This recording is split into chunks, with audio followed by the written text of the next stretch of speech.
Okay, I'm going to press it now. So, good morning. Welcome to this meeting of the Health and Adult Social Care Overview and Scrutiny Committee. I am Councillor Karen Calder, Chair of the committee. I'm obliged to inform you that this meeting is being live streamed and recorded. Members of the public will be able to hear the audio of the meeting and view the papers shown on the screen. This meeting is being held using remote technology, and should any committee members experience technical difficulties during the meetings, they should immediately contact the designated IT officer on the number they have already been supplied with. Everyone is requested to mute their microphones unless asked to speak. Please only use the chat function to indicate the desire to speak. Do not use it for anything else. As Chair, I will interpret the Council's existing standing orders in light of the requirements of remote participation, with advice from the monitoring officer prior to making a ruling. At the start of the meeting, I will ask members of the committee to confirm their presence and any disclosable pecuniary interest they have in any of the items on the agenda. I will ask everyone to speak during the meeting, including members of the committee, to introduce themselves each time before they speak. So we'll now do a roll call and ask members to say if they have any disclosable pecuniary interest. So members are reminded to disclose any pecuniary interest in any matters to be discussed which is not included in the register of interest, and leave the meeting prior to the matter being discussed. As Chair, Councillor Karen Calder, I have no interest to declare. I'll now read out the names of the members present and ask them to declare any interest. Roy Alcroft. No interest, Chair. Thank you. Thank you. Councillor Gerald Dakin.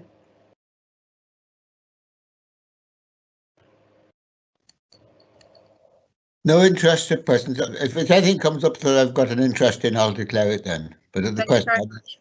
Thank you. Councillor Kate Halliday. Present and no interest to declare. Thank you. Councillor Simon Harris. Present and no interests. And we have apologies from Councillor Tracy Huffer, and we have Councillor Ruth Houghton substituting. Present, Chair, and I will declare that I'm a trustee of a care charity, Bethany, who provide care and support to people with learning disabilities. Thank you. Councillor Simon Jones. Present, and I have no pecuniary interests to declare. Councillor Heather Kidd.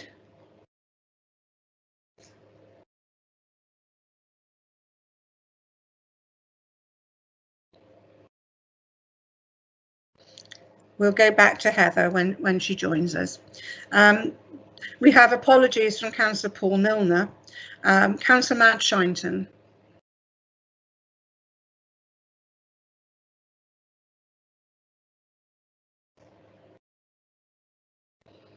I wonder if they're having difficulties getting in, Madge and Heather, but we'll take them. I know that they are available, so we'll ask the question as and when they join us.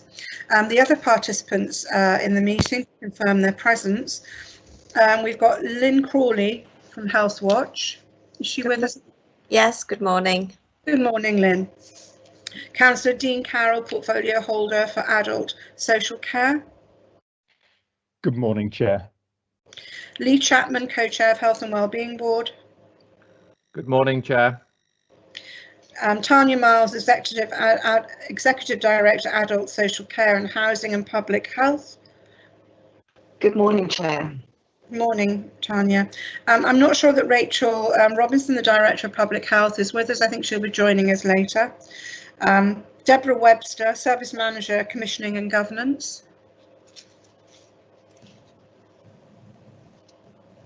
Presumably joining us later. Daniel Webb, Overview and Scrutiny Officer. Good morning, Chair. And Amanda Hollyoak, Committee Officer. Yes, I'm here, Chair. There's some names that I haven't added to your sheet, so if you could just check the following are present, please. Patricia Blackstock, who is Service Manager for Hospital and Reablement. Are you present, Patricia? Yes, I am. Thank you. Good morning, Chair. Good morning, Patricia. We also have Amy Tipton from Start. Good morning, Chair. Good morning, Amy.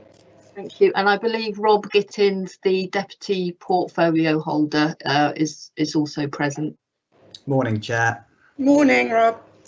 Thank you for that. We also have Nikki Jacks joining us from SPIC later in the meeting for the item on domiciliary care.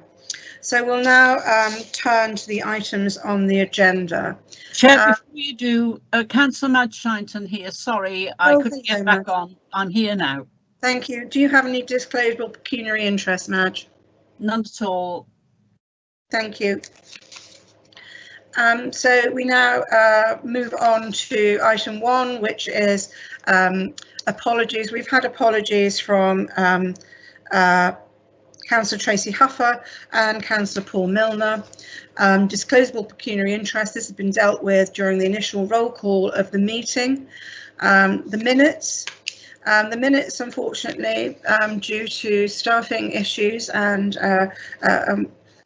illness, will not be available and will be presented at the next meeting of the committee. So, and then on to item 4. A number of public questions have been received from Diane Peacock. The questions with all supporting information are available on the web page for the meeting. Would the scrutiny officer please read out the questions? Daniel. Good morning, Chair. One moment. Okay, there are 4 questions. Question 1. Will the committee please investigate further the percentages of deaths in care homes in Shropshire from mid-September continued to be higher than the CQC comparator areas below for weeks 38 to 53, while percentages of Shropshire COVID-19 deaths in hospital were lower? Could this be critical if care homes are to be protected from further surges in cases? Question 2. How many of Shropshire's 120 homes have had any gaps in their serial COVID-19 testing timetable, i.e. weekly for staff and monthly for residents, since the beginning of September 2020? Question 3. How many of Shropshire's 120 care homes have, as of today, the 19th of January 2021, received the vaccination? What additional safeguards were put in place if some staff or residents declined the vaccination? Question 4. How many patients with a positive test for COVID-19 have been admitted to and or discharged from hospital into any of Shropshire's care homes since the beginning of September 2020? And my apologies, there are in fact 5 questions. Question 5. The Adult Social Care Infection Control Fund, May and July 2020, was allocated on a per bed basis via local authorities to operators, care providers. Its 6 measures were intended to reduce infection transmission between and within care homes. In the interest of transparency, is the committee able to provide a breakdown of what proportion of the fund has been used to support each of the 6 broad infection control measures in Shropshire care homes? Thank you, Chair. Thank you for reading those out, Daniel. And thank you, Diane Peacock, for your questions. Unfortunately, due to the pressures of work supporting residents during the current wave of the COVID-19 pandemic, the officers who are able to provide the detailed answers that your questions require are unable to do so in time for this meeting. We will therefore endeavour to provide you with a full written response to your questions at the first possible opportunity. In the interest of transparency, we will also publish our response in the papers for the next meeting of the Health and Adult Social Care Overview and Scrutiny meeting, which will be on the 17th of March 2021. We appreciate your understanding during this difficult time. Thank you. Item 5 on the agenda is members' question time. There are no member questions at this moment. Item 6 on the agenda is the Improve Better Care Fund. So Tanya Miles is our Executive Director of Adult Social Care to present the report, please. Thank you, Chair. It'll be Tricia Blackstock and Amy that will be presenting the report. Thank you, committee. Okay, so over to you, Patricia, I think, is it? Yes, thank you very much, Thank Chair. you. Good morning, committee members, and good morning, Chair. So Tricia Blackstock, I'm the Service Manager for Hospital and Reablement Services, and I'd just like to take you through briefly through these slides. Can I have the next slide, please?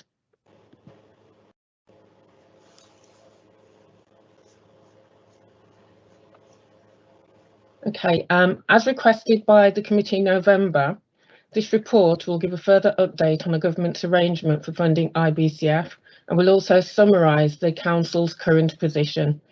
I will take you through this supplementary presentation, and my colleague Amy Tipton will give a presentation of some examples of the work from start, which has arisen as a result of the IBCF funding. Next slide, please. Just a reminder of the IBCF schemes which were implemented. So the schemes were implemented to provide extra capacity within adult social care, to reduce the pressures on the NHS, and also to support the local provider market.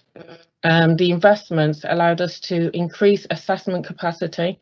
It facilitated 7-day working, helped to reduce the length of stay in hospitals and also improve patient flow, and resulted in better outcomes for patients and their carers, whilst also avoiding unnecessary hospital admissions. Now have the next slide, please.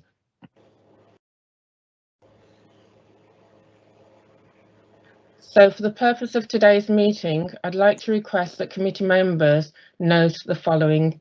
The Council have had sight of the guidance which confirms that the additional IBCF fund will be rolled forward into 2021 to 22. However, this is going to leave a funding gap of £700,000, which will present a budget risk as the Council cannot commit funding to make up that shortfall using base budget. I'd also like committee members to note confirmation of termination of the following 2 contracts by the 31st of March this year. That is the Independent Care Home Assessor contract, and also 9 of the 24 Discharge to Assess bed contract. Can I go on to the next slide, please? Thank you. So there was extensive consideration of the IBCF schemes and also of their positive impact on delayed transfers of care. Of the schemes that were funded by IBCF, the majority delivered staffing posts and additional hours.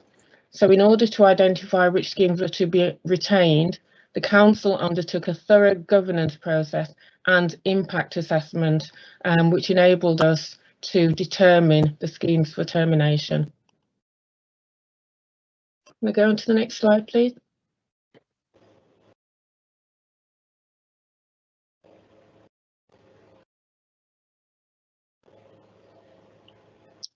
Can I just go on to the next slide, please?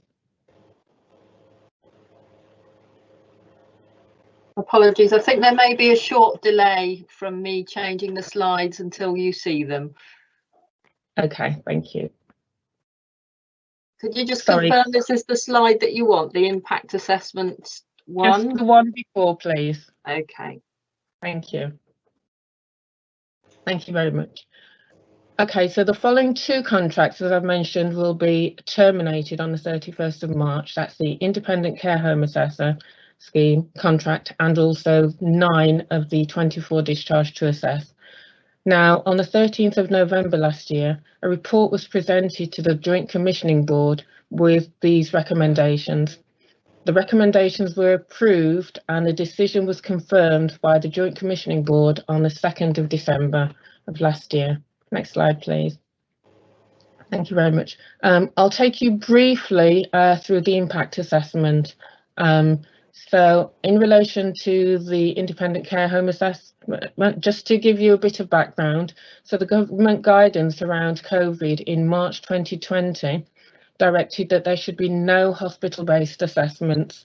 Therefore, since March last year, patients have been stepped down from hospital without the need for an assessment on the ward. Now, that was actually the role of the Independent Care Home Assessors. They were doing assessments on the ward. The government stated in the guidance that we were no longer to do that, and it was about sort of moving people out of hospital very, very quickly and do the assessments following that. So as a result of this, the trusted assessor role has significantly changed, and they have been supporting partners in the integrated hub and not doing assessment of the ward on the wards. So the impact of the cessation of this scheme is actually mitigated by a change in practice and by the government guidance around COVID. Now, we contacted and consulted with providers on the impact of termination, and there has been recognition of the new way of working. And in addition to that, we are continuing to work with providers to support them in relation to hospital discharges. Next slide, please. So in terms of the discharge to assess beds, as I mentioned, 9 of the 24 discharge to assess beds are actually funded through IBCF scheme, and these 9 will be terminated on the 31st of March of this year. Providers have been fully prepared for contract cessation, and the impact of staffing with providers is unlikely to be significant. In relation to the impact of the beds, we continue to monitor bed utilisation and demand with scheme partners through weekly demand and capacity modelling, and that identifies the usage of the beds and also forecasts the beds. The current slide that we are on, in relation to equality and social inclusion considerations, I would like to comment on the Healthwatch scheme, which supported the work that we did. So a survey was conducted from last year, from September to November, and that survey aimed to gather the views and experiences of patients who've been in hospital over the past 6 months. Now, we've worked with Healthwatch and actually used some of the findings to support some other work that we were doing in relation to a task and finish group, specifically around hospital discharges. So it was an audit of the discharge process. The learning has been incorporated into an action plan, which completed by the task and finish group in December last year. And as a result of this work, just some high-level statistics, there has been a 40% reduction in discharge-related concerns. Whilst this is positive, we are working very, very closely and continuing to work with our partners.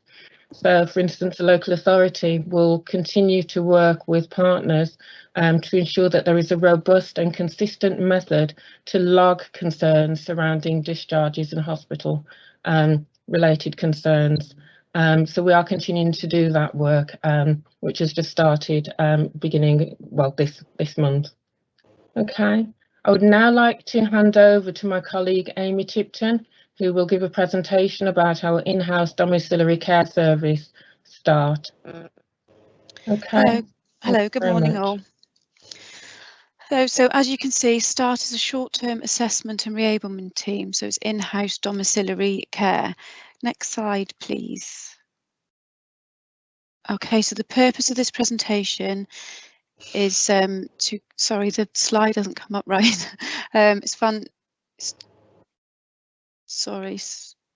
Okay, so START is a short-term assessment and reablement team. It is Shropshire Council's in-house domiciliary care provider, which supports people to regain lost skills and learn new ones and increase their ability and independence.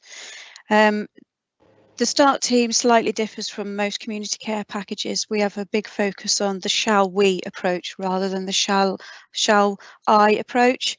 And this is with a focus on building confidence and empowering independence.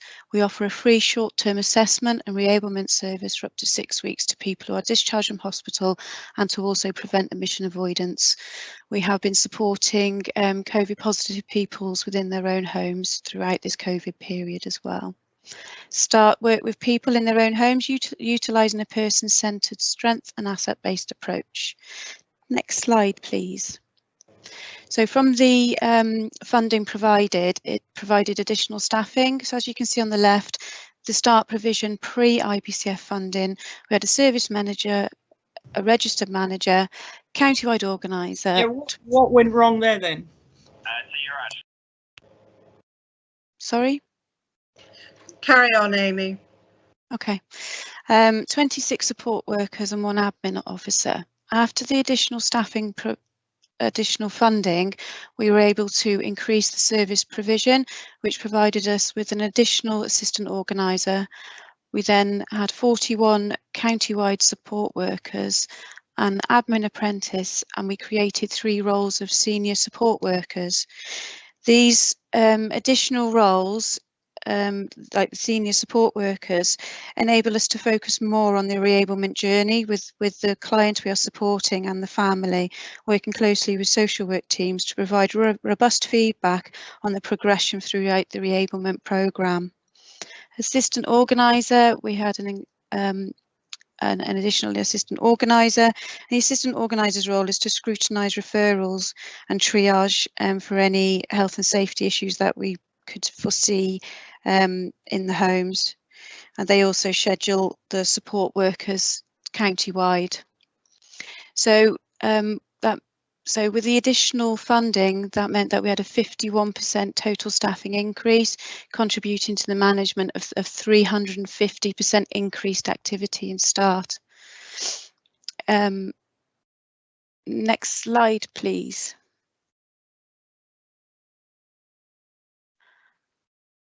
Okay, so on the left, start provision, pre-IBCF, we could provide a reablement service county-wide and a mission avoidance service, and we could acknowledge referrals coming through the brokerage system with 1 hour. Start could start on the same day within the client's home to support same-day discharge from home. Start supported clients up to about 20 people on a daily basis. So we've seen a 350% increase of the total number of people being supported within Start. After IBCF funding, which is now, we can provide domiciliary care and a bridging service that will facilitate prompt and timely discharges from hospital. We provide short-term, individual and holistic rehabilitation programs to help people. We assess and provide low-level equipment through specially trained trusted assessors and provide specialist social work occupational therapist service in line with the Care Act. We can now acknowledge referrals within 20 minutes through the discharge hub and brokerage systems. Service can commence within 2 hours at the person's home now, and we provide information and signposting to undertake assessments for the Care Act eligibility, sorry. Next slide, please. IBCF has enabled Start to provide more people, to support more people, leading to more positive outcomes. Effective and integrated partnership working, we now work very, very closely with ICS and also the community social work teams. We've seen a reduction in A&E attendances through our admission avoidance service. So that has all improved ambulance availability and enhances the patient's choice.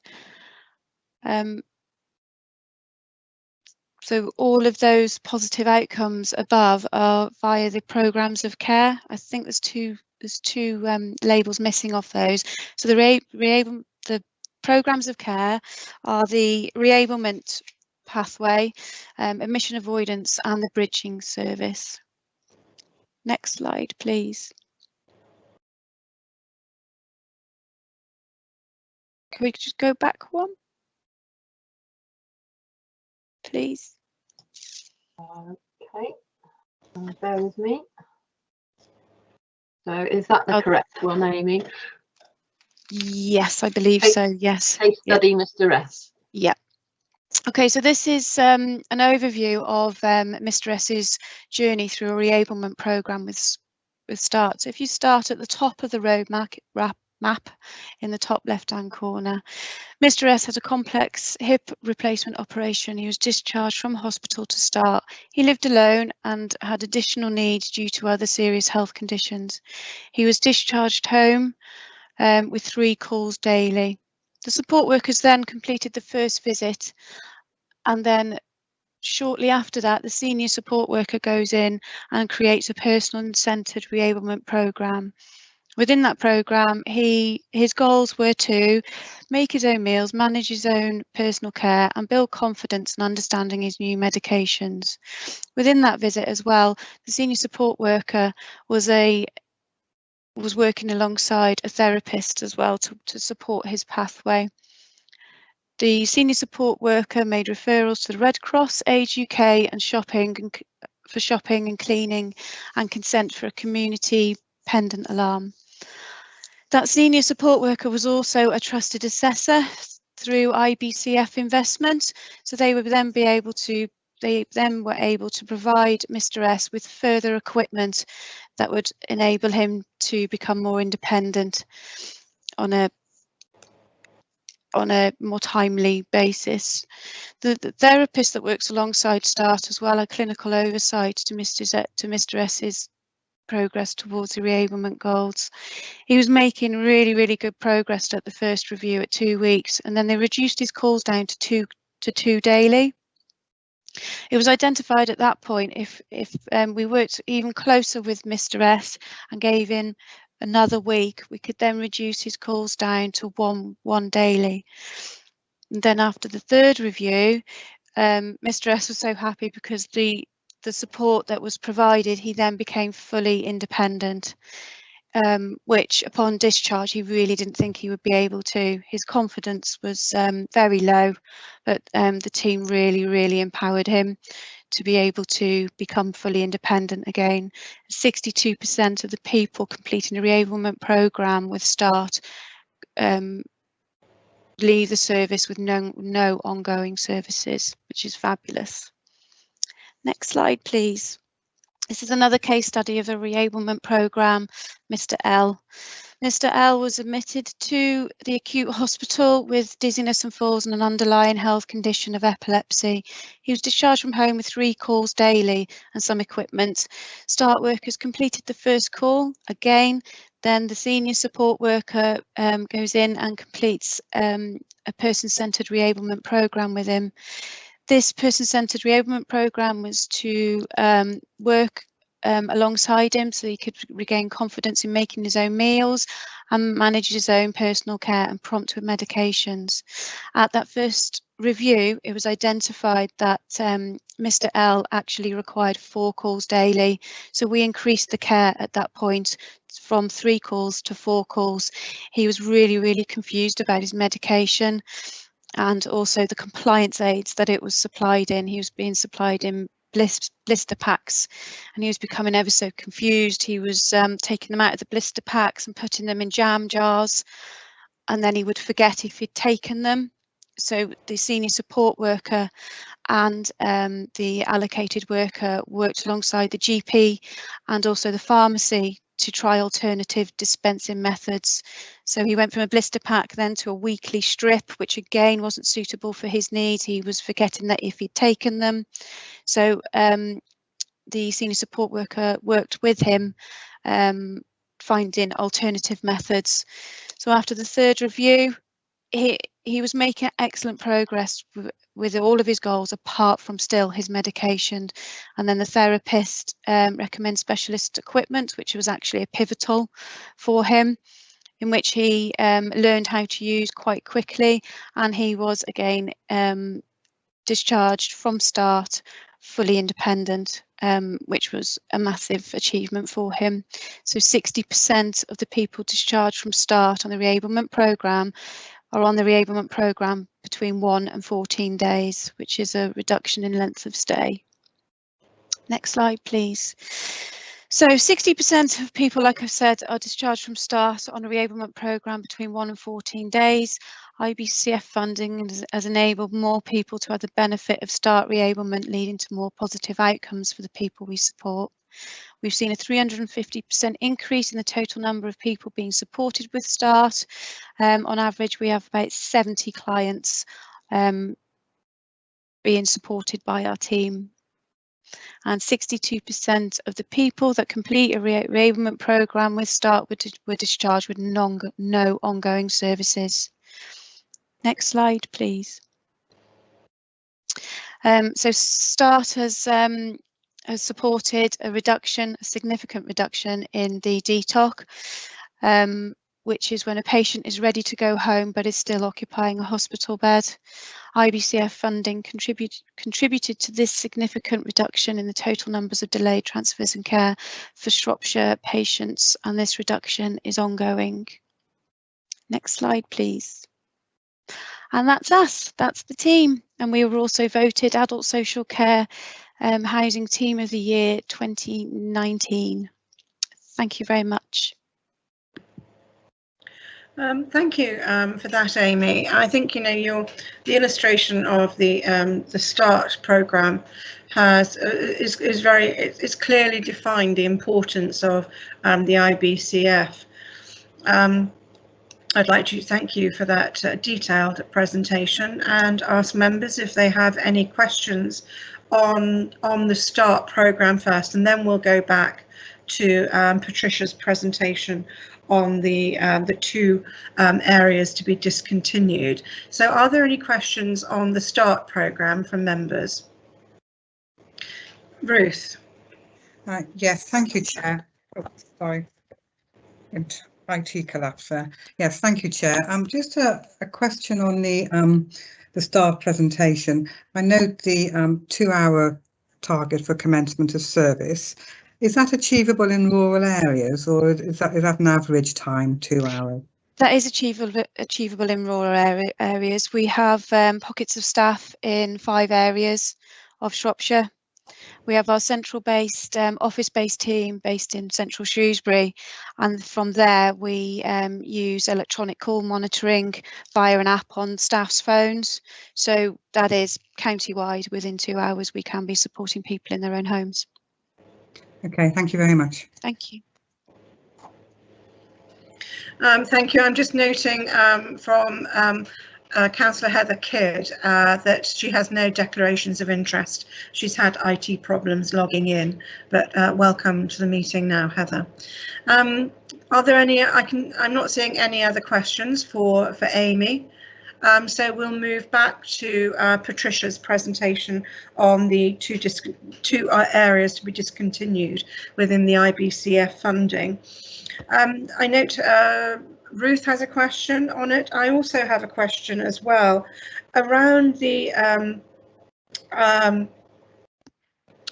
beds, discharge to assess beds, and it really is about the impact, I suppose, and how we will be monitoring the impact on the system. I note that the risks that have been identified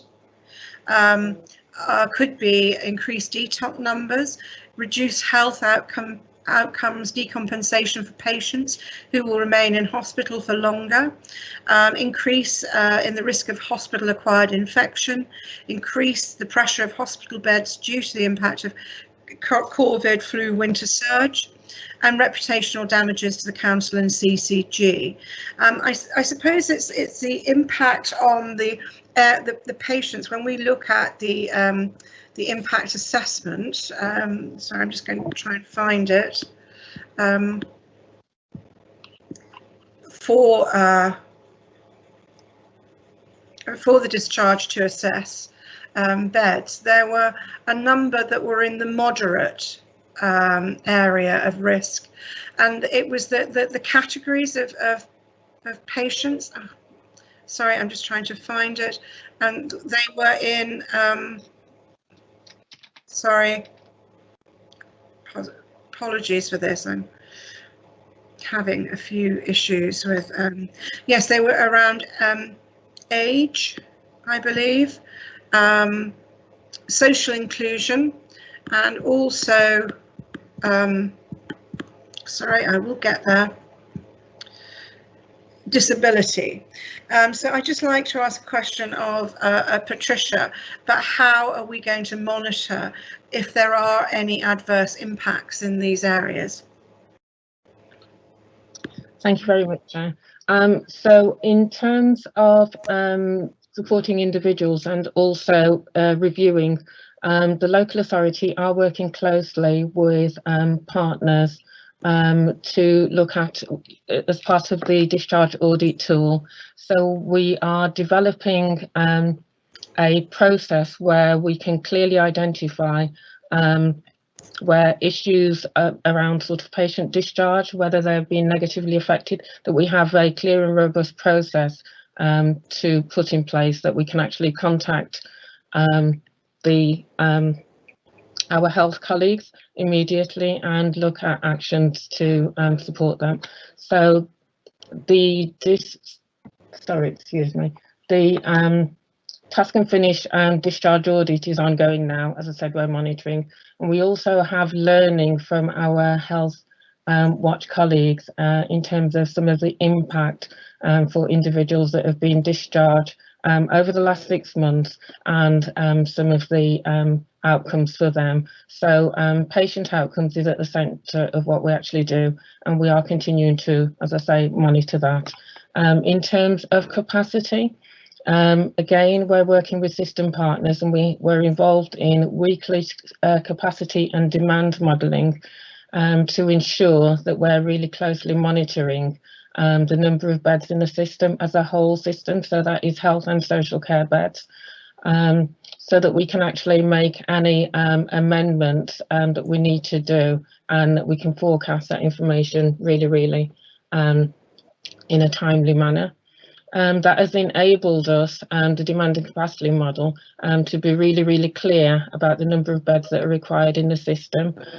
We utilise some of that modelling work to help us identify the reduction in the scheme. So, for instance, we knew that last year, around about September, October and November, and actually December, the utilisation of the D2A beds was around about 50 to 53%, which for us, we wanted to identify a scheme where there would be a minimal impact. And we felt that of all the IBCF schemes, the utilisation at 50%, 52, 53% would have the lesser impact. So that was one of the schemes that we actually chose, but we are continuing to monitor that with system partners in terms of ongoing capacity and forecasting the beds that we need in the system. Thank you, Patricia. I know Ruth has a question on this as well. Councillor Ruth Houghton. Thank you, Chair. This is around the practicalities of terminating that contract, and I'm interested in knowing what support and information will be provided to individuals and their families for if they're in those, if there's a person in one of those beds at the end of the contract. What physically happens to them? Okay.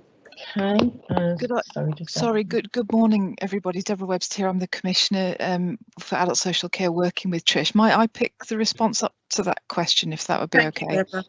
So anybody who's in a bed when we come to the end of the contract would be, that bed would be maintained until they didn't need it anymore. So those individuals wouldn't see any disruption to that. We would just continue that as a spot purchase until such time as it wasn't needed by that person anymore. So they wouldn't see a difference. Thank you. Well, thank you for the report. I'm just checking to see that there are no more questions from members that are coming. Gerald, Councillor Gerald Dakin, you have a question.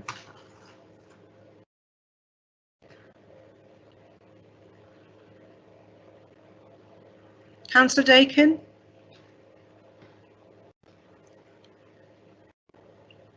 Okay, can you hear me? Yes, can hear you now. Thank you. Yeah. This is a Shropshire-based team, is it? I'm just wondering whether Telford are doing the same and whether the Welsh Government are doing the same as well. Or is it just us that are doing this access to discharge and quick discharge? So in terms of the discharge to assess approach around COVID, this was government guidance that was set out for all English local authorities, that individuals should not remain in hospital for assessment periods, but as soon as they're medically optimised, i.e. as soon as they're fit enough to leave, they should go. to a destination which could then identify their longer term needs. So that is happening in all of the English hospitals at the moment, and that's around supporting COVID and ensuring that people don't remain in hospital, which could obviously impact more detrimentally on their health, particularly at this really difficult time. So it's a process that all local authorities in England are operating under. Well, a while ago it was not very good, and we were certainly taking up beds in hospital, and people should have been out because they weren't ill enough to be in hospital and needed to be discharged. Now I see now we're doing very well on this, but what I wanted to know is, are Telford doing as well, and are the Welsh patients being Wealth authorities doing as well as this on it? I can respond in respect of Telford patients. So as a system, we work very closely with our Telford colleagues, and we offer a system approach around Shropshire, which is Shropshire and Telford and Wrekin. So we've actually aligned our thinking, and so for instance, when we're looking at bed capacity, it's not just Shropshire, it's not just health beds, it's not just Telford, we look at the whole system, and that's what the demand and capacity group has really helped us to shape and model around exactly how many beds are in the system. Really pleased to say that Shropshire are doing very well, and we've been able to support our colleagues on a number of occasions when they've had a reduction in beds and needed our support. So it's a system approach where actually we put patients at the centre of everything that we do. So we've moved away from barriers, moved away from organisational restrictions, and that's what COVID has helped us to do really well, is to find quick solutions to ensure that we benefit patients and get them through the system as quickly as we can, but also as safely as we can. We do acknowledge that, you know, there are times when things don't go right, and they don't necessarily go as well as we wanted to, but also what we've done with that is the audit, where we want to hear from people and we want to look at ways where we can actually make our system approach, our practice, all partners, more beneficial for individuals that are at the centre of this, that are experiencing you know, some of these really difficult experiences and very different ways of working. So things like patient choice, where you commented that people waited in hospital until, you know, they wanted the best destination from them, that we've had to stop that, and that again is in line with government guidance. So people cannot stay in hospital until they choose where they go. We look for the best place, best destination place for them that will meet their needs, and then we work with families very closely to identify you know, the long-term placement. So again, that has helped us significantly. In terms of the PAWIS response, can I please pass that on to my colleague Commissioner, Deborah, who does a lot of work with PAWIS. Thank you, Trish. Thank you, Councillor Dakin. Yes, so PAWIS do have a similar scheme in terms of the reablement kind of service. It doesn't work exactly the same way as the START team do, because of course PAWIS doesn't have a district general hospital, and they don't have the local, I think capacity would be the best word, that the START team have. But we do work closely with PAWIS, obviously, to support hospital discharge. I think the 22 Welsh authorities all have different approaches, to be honest, and that's to a lesser or greater degree those work. But I've got to say, having worked in Welsh authorities, the approach that Shropshire has taken to start on hospital discharge is exemplary. That's a very comprehensive answer. Thank you very much indeed. Yes, thank you for that. The Healthwatch discharge survey has been mentioned a couple of times, and in the report. I'd like to ask Lynn Crawley, who is from Healthwatch, if she'd like to make any comments on it. just to say that it's really helpful to hear that the interim findings that we shared with Tanya and Patricia have been able to be of use, and we're just currently drafting the final report, which will be shared with Tanya and her team for a comment, as well as the other providers who have been supporting discharge, such as the Community Health Trust. And the survey was conducted in partnership with Healthwatch Telford and Wrekin. So we have had some comments from people from Telford and Wrekin, and we've also had comments from people from Ppe Is within that. So I'll let you know when that's published and share it with you, Karen, as well. Thank you. I can then share it with members of the committee. Thank you very much for that, Lynn. I've not got any other members wishing to make any comments on the reports and presentations that we've had. Are there any points that the officers might like to clarify or reiterate? No, I'm not saying that there are. There are no recommendations for this in terms of we are just being asked to note. I think we've been assured that the impact assessments have been carried out and are thorough, and that there are in place assessments there are processes in place to assess the impact of any of these decisions that have been taken. I think we'd also just like to add our voice to those other voices, and I know that there are many of them, in terms of lobbying the government for consistency in terms of the funding for the IBCF. It is absolutely critical, and I think we would just like to add our voices, as I say, to all of those other voices that are lobbying on our behalf. So thank you. We've had a slight change to the agenda. We're moving on to item 8, which is domiciliary care. Our Director of Public Health is taken up with another meeting at present, so we'll be looking at the joint needs assessment after domiciliary care. So to present this, we have Deborah Webster again. And we also have Nikki Jacks, who's the Chief Officer of SPIC. Nikki, are you with us now?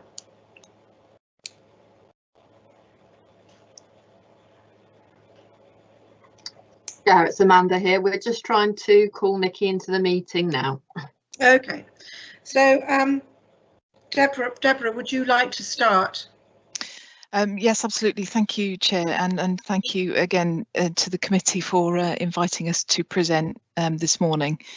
So the purpose of the report is to give an overview of domiciliary care in Shropshire, to explain the structure and the scope and the nature of domiciliary care and how it operates in the county. We had a series of questions from the committee, which I hope we will have answered within the body of the report, and welcome any questions and discussion at the end of the presentation. So just conscious of Nikki's absence, but her slides are further down, so I'll start with the hope that Nikki she joins in the meeting, meantime. Deborah. She's with us. Lovely.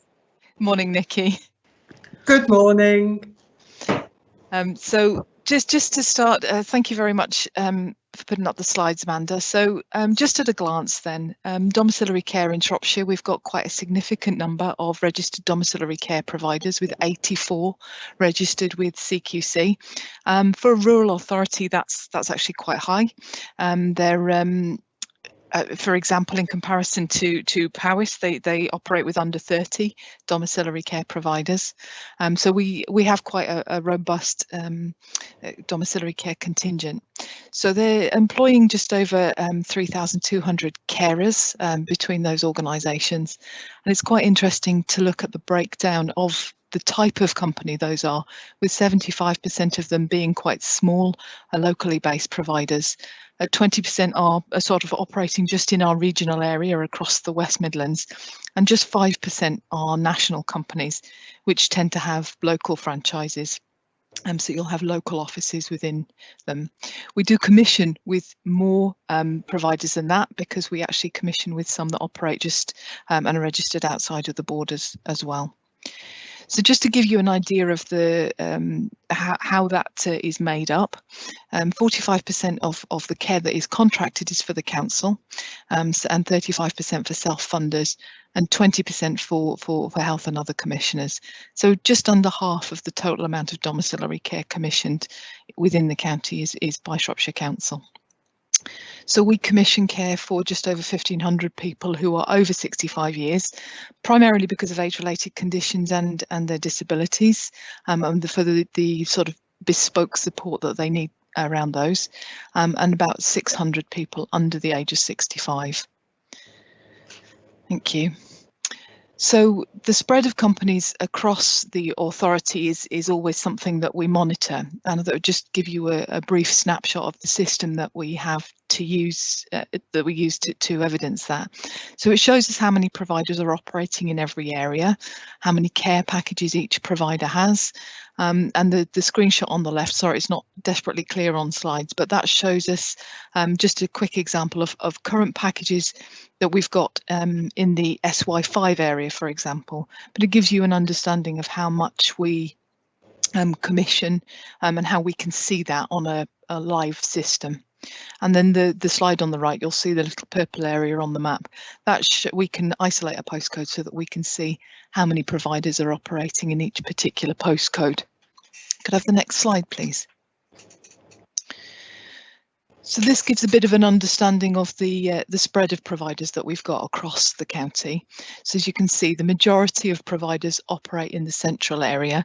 We try to align the number of providers with the sort of population. So we would expect to see more providers in the central area than in other areas. And then we have between sort of 16 and 20 providers operating in each area. And for those of you that have added it up quickly, you'll see that there's more than 84 providers there, but some providers do work in more than one area. Could I have the next slide, please? So in order to get domiciliary care for an individual, that process always starts with an assessment for the person. So there essentially are two different kinds of process for that. One is, and as you've heard our colleagues in START mentioned, so the majority of the packages of care that are required after a hospital admission are delivered by START. And the majority of longer term cares would be delivered by the domiciliary care market. But either way, it starts with an assessment, either a fact-finding assessment that comes from the hospital or a Care Act assessment that will come from the community social work teams. So the brokerage team manage those requests for care that come from the assessment, and they have a really good secure system through which they will check what's being requested, and then they are the catalysts to go out to the market. Providers, if they can meet the needs of those particular care needs for each individual, they can bid against those cares, and that's done all through that secure system. So that on the right there gives you a very brief breakdown of the process. So we've got a really dedicated and experienced brokerage team, got 7 brokers who will receive those requests for care and make sure that we get the right care for the right people as quickly as possible. Could I have the next slide, please? So this is to do with how providers are accredited and how we make sure that they're delivering good quality care. So providers have to be accredited with the council to deliver care in Shropshire. So they have to be accredited with CQC and separately with the council as well. We performance manage them through a performance oversight system, and that draws information into a risk matrix from lots of different sources. So we'll get information from social work teams who've worked with providers, we'll get anything that comes in around complaints, anything that comes into the safeguarding team. We take note of CQC inspections and ratings. We get information from our colleagues in the CCG, from our colleagues in Healthwatch. We also share information regularly with Telford and Wrekin Council, and we risk rate and score each provider.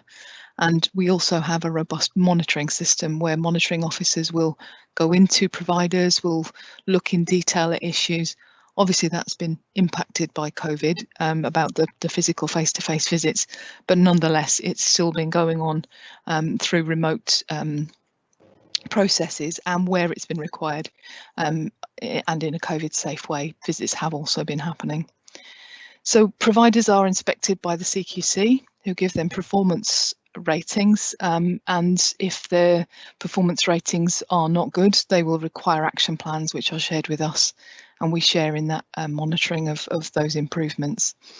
So overall in Shropshire, the CQC performance is evidencing a higher than average rate across England, with 87% being good or outstanding and only 1.5% currently rated as inadequate. We've also got a really robust complaint system. Every complaint that comes in about a provider will require investigation, and we'll look at outcomes which feed into action and improvement plans. And then the additional supports and checks that we've added during the pandemic, which are just adding those additional things around infection prevention control, use of PPE, all of those issues that we've also needed to monitor. And ultimately, if we need to, we do have actions within the contract that we can take against providers if through all of that process they still fail to perform. But thankfully, that's quite a rare thing that happens. We generally are able to work in partnership towards better care wherever there are issues. Could we have the next slide, please? So I'm going to hand you over to my colleague Nikki Jakes to talk to you about the staff training for the dom care providers. Thank you, Deb, and good morning, everybody. Thank you for the opportunity to join you today. I'm Nikki Jakes, Chief Officer from Shropshire Partners in Care, and we've just heard from Deb regarding the CQC's function around regulating the care sector, and as part of that function they also regulate staffing and training, and they can take regulatory action in regards to that under Regulation 18, which is around the workforce and staffing and training. So it's essential that carers are trained and supported in their training and workforce development, and part of that is their essential training, induction training and mandatory training. Part of that is made up of moving and handling, of people training and also first aid. And for new staff coming to work in the care sector, there's a requirement, a national requirement, that they complete the care certificate, and their standardised training, which takes 12 weeks and covers all aspects of care provision, such as duty of care, equality, diversity, communication and so on. I won't read the whole list to you. So that's for staff new to the care sector, who also need to work towards achieving the organisation's own training and skills competency matrix. And there's also the opportunity then to move on to health and social care diplomas following completion of the care certificate standards. Through Shropshire Partners in Care, we manage and distribute the Workforce Development Fund locally on behalf of Skills for Care, and that supports our local care providers with funding for their staff to do social care diplomas in relevant fields as well, and that's a really important part. We have a robust training offer locally, although we have to acknowledge that some care providers, especially the larger ones, have their own training departments and training function. They will still access the local training provision, which is provided jointly through SPIC and joint training at Shropshire Council. We work together through a care workforce development partnership, which makes sure that we coordinate our training offer. We don't duplicate, but we meet the whole needs, and that is then subsidised through the Workforce Development Fund. As well as CQC monitoring the compliance with the Regulatory 18 for the standards for training, the council also monitor via their contract monitoring officers, and we collate that assurance on the required evidence to make sure that providers are compliant and are supporting their staff in their development and their training needs so that they're safe to work in the care sector. Thank you. Next slide, please. I guess we are very mindful of the challenges and support certainly that this year has brought and the vastness of the task that's faced our local care providers and domiciliary care providers in particular. One of the challenges that we've seen that isn't new to this year, but is a consistent challenge nationally and locally, is around the recruitment and retention of staff. We see a large number of staff vacancies. That's not growing bigger, it is fairly stable, but there are always job vacancies available locally for the right people. What we also see is that retention can be a challenge for individual businesses. Now, what we have locally in Shropshire is a workforce that are very loyal to the care sector, but who do move from one employer to another. And we call that the churn, rather than turnover. It's churnover because they're retaining and remaining in the care sector, which is excellent. And around recruitment, it's the values of the care worker that are essential. The skills, the knowledge can be trained and taught, and the experience can be gained, but it's around finding people with the right values who want to work in the care sector. One of the things that happened last year was the national campaign Every Day is Different, and SPIC were very fortunate to be one of the few regional supporters of that. We were funded with a campaign to support our care providers locally around their recruitment packages and retention, and there's a lot of resources as a result of that on our website.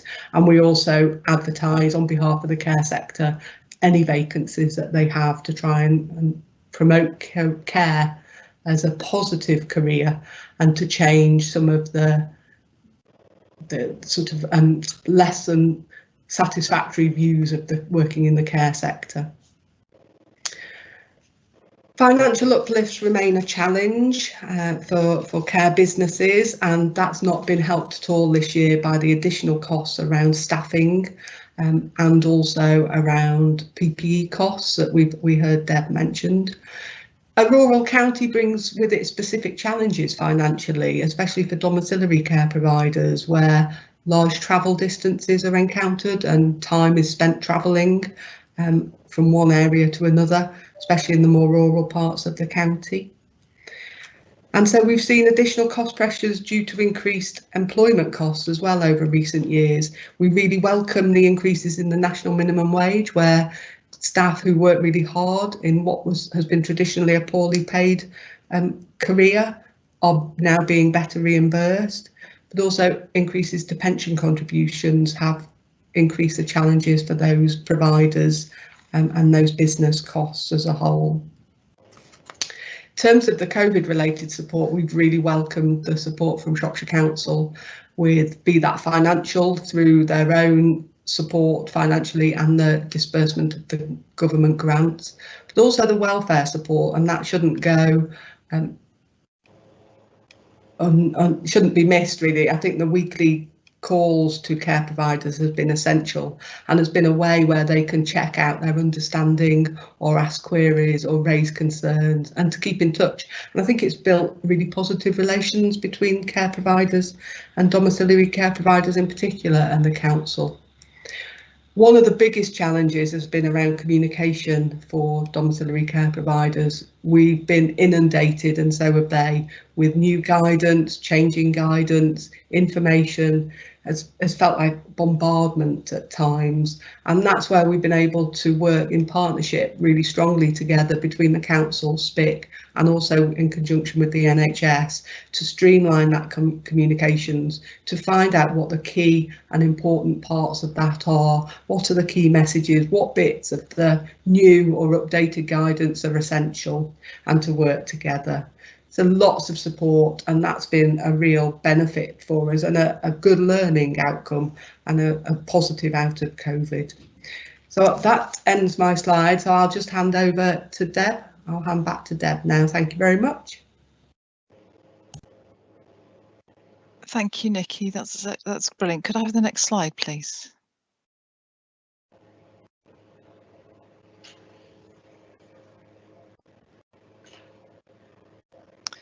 Thank you. So we thought it would be useful also to just talk briefly about the current position for the domiciliary care market. So we look, as Trish mentioned in the previous presentation, continuously around the demand for services and the capacity we've got to deliver those. So our current capacity for domiciliary care is currently very good. As you can see, I mean, this is last week's figures, but there were just over 2,000 available care hours in the domiciliary care market. That is very similar currently. And that essentially means that where there is a need for domiciliary care, we are in general able to respond. There are various differences in regards that week by week. You can see that does fluctuate, but for this time of year, that is a significant level of capacity, which is a really positive position to be in. So our current expenditure on domiciliary care, as we sort of set out those figures at the beginning, you'll see that is just under £900,000 per week. So it is a significant expenditure for the council. So we work very hard to make sure that the right level of care is given. And because we have a home first model, we focus on making sure that people have got that right amount of care in their own homes. So the risks to the council of not being able to provide domiciliary care at the moment, even during the pandemic, are relatively low. However, there are risks to providers in regarding their viability. At the minute, that said, no domiciliary care provider has gone out of business during the pandemic, and we have given significant levels of support across the market.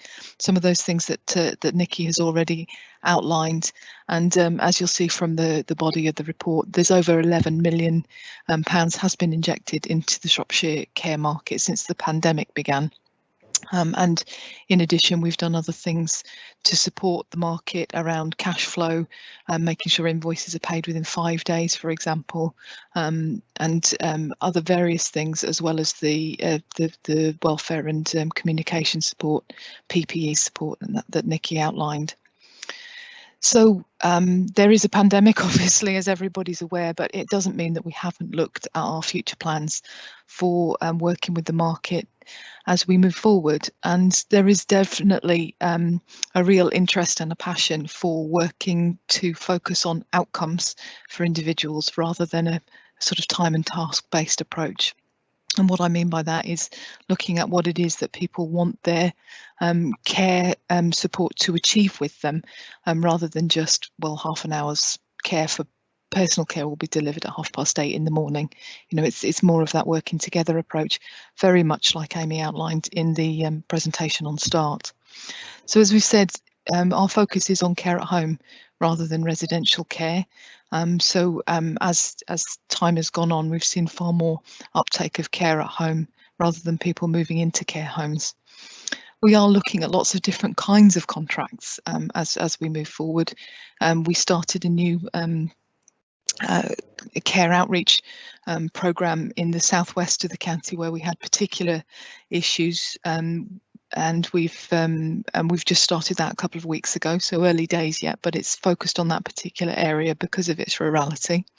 The Two Carers in a Car programme, I know we've presented to you before, and there's some real positive benefits on working differently through that.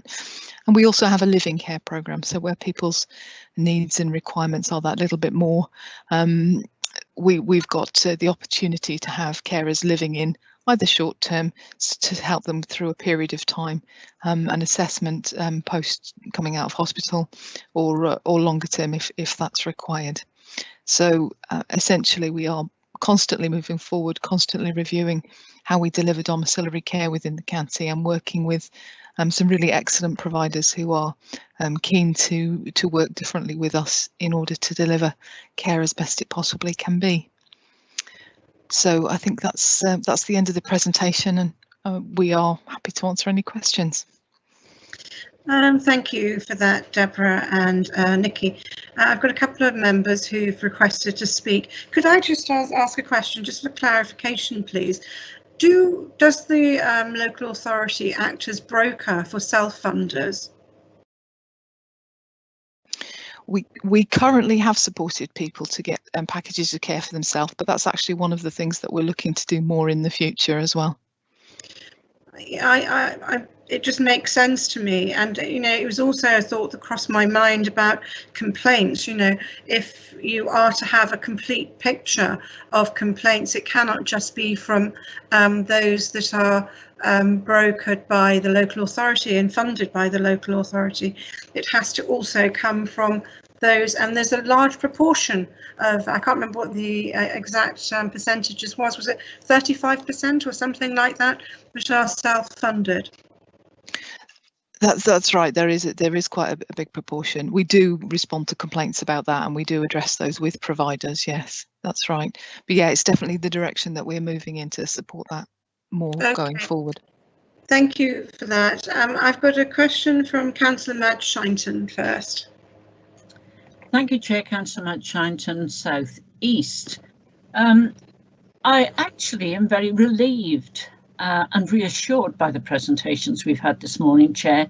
I'm afraid training was one of my big elephants in the room, if you like, because I felt that many of the providers, of course, are independent businesses, and I wasn't really quite sure of the level and quality of training that was being offered to new recruits.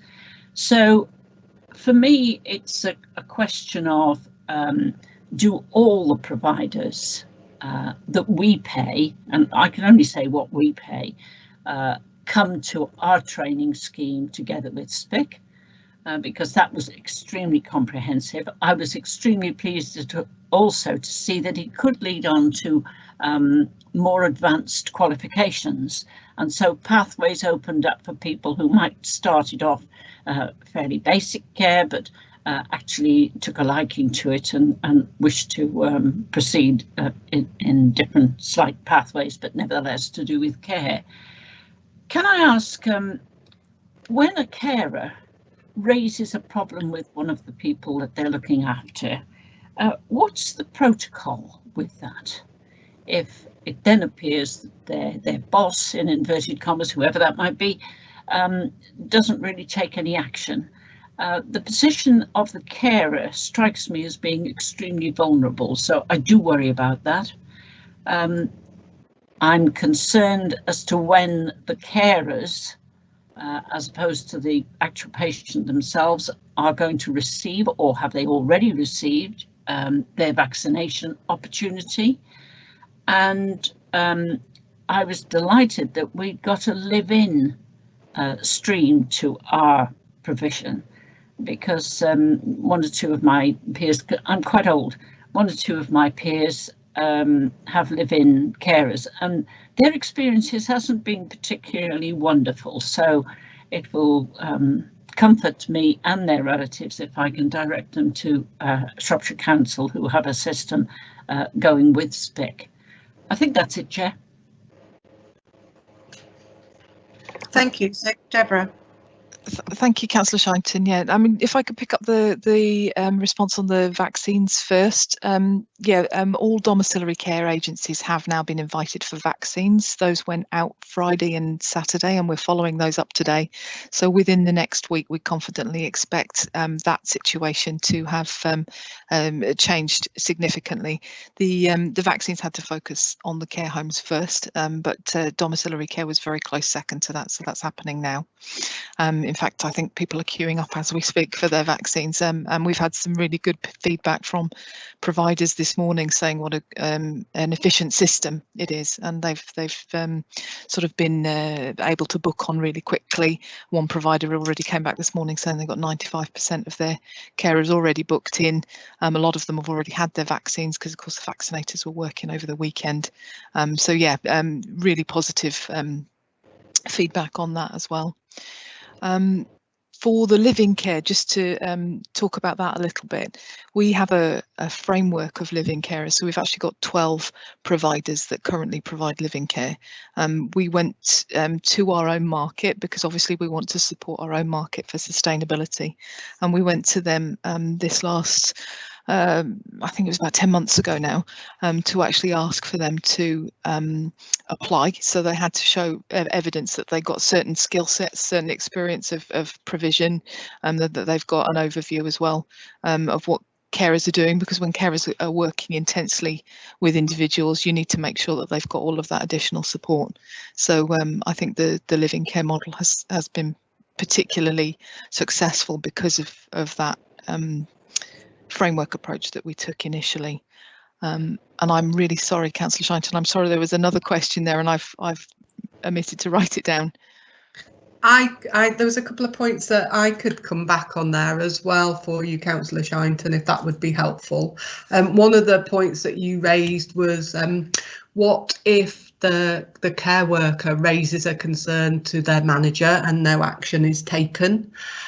I mean, it can be difficult for us to be aware of every instance. So what's fundamental in that situation is that all of those care staff have completed safeguarding training and they know about how to raise concerns. And they also know how to raise concerns if their business isn't taking action as they see fit. And we do get some phone calls into SPIC from care staff to speak to our safeguarding lead and to talk through their options, and we will signpost them and offer them advice and support to manage that situation. And I think what's really important is our safeguarding lead works across both SPIC and joint training, delivering all of the safeguarding training that's provided locally to all care providers, and it would be very rare that a local care provider wouldn't access us for that training or joint training. So it's about those strong messages are vital, and we also ensure that care staff know how to raise a concern directly themselves to CQC, and that's simple to do for anybody via the CQC website and can be done anonymously if they're concerned about any reprisals on themselves. So the safeguarding element is vital and is monitored closely via the safeguarding partnership as well. I've just seen also, if I can just jump in there, that Lynn's just put some comments in the chat as well. We do get regular feedback from Healthwatch, so staff can anonymously report things through to Healthwatch if they don't feel comfortable to be identified. I don't know if you want to add to that, Lynn. Yes, just to say that it doesn't happen very often, but there have been a number of staff over the years who've shared concerns about the practice of their particular agency with us, which we have then signposted them on to who's most appropriate to speak to, in the same way that SPIC have just described, that Nikki's just described for SPIC. But also, I've also added as well that, you know, because we receive comments directly from the public, those comments often include comments from people who are self-funding. So those people do also have an opportunity to share their experiences, and those are passed on to the council and through them to the providers. Thank you, Lynn. Madge, was that all your questions answered there?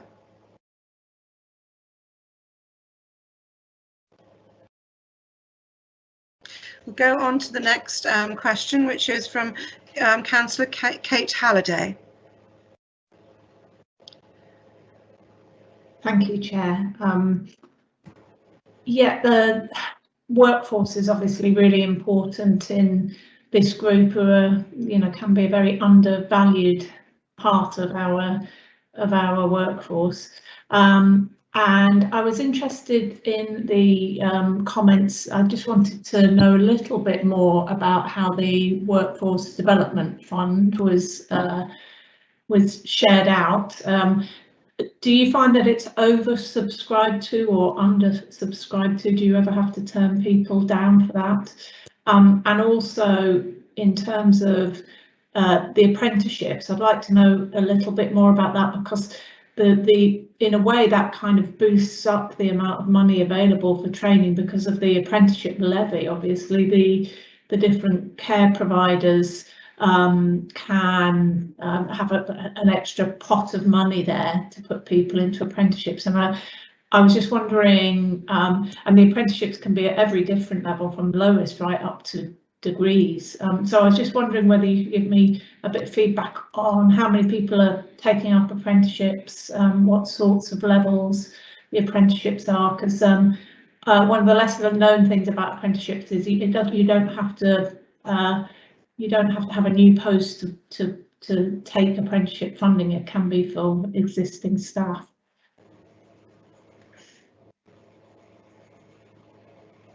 Thank you. I can pick up the point first around the Workforce Development Fund and the disbursement of that. Every year, you may have seen in the report, we complete a training needs analysis, and we're just doing that at the moment, which identifies what training our care providers feel that their business requires for the course of the next year. And then we very much use that to make our bid and our application to Skills for Care for the funding. We've never been oversubscribed with demand for that. We've always met all the requirements, and we have opportunity through the year if we can show that we're meeting our milestones and our targets and that we're dispersing the right amount of monies at the certain points of the year. We have the opportunity to bid for additional funds, so that is built into that mechanism. So we've never had to turn providers away, luckily. In fact, this year we have found it challenging and we haven't met our latest target because training has not been a priority for the care sector over recent months. So we are just now pushing providers to take up that opportunity and to think about that.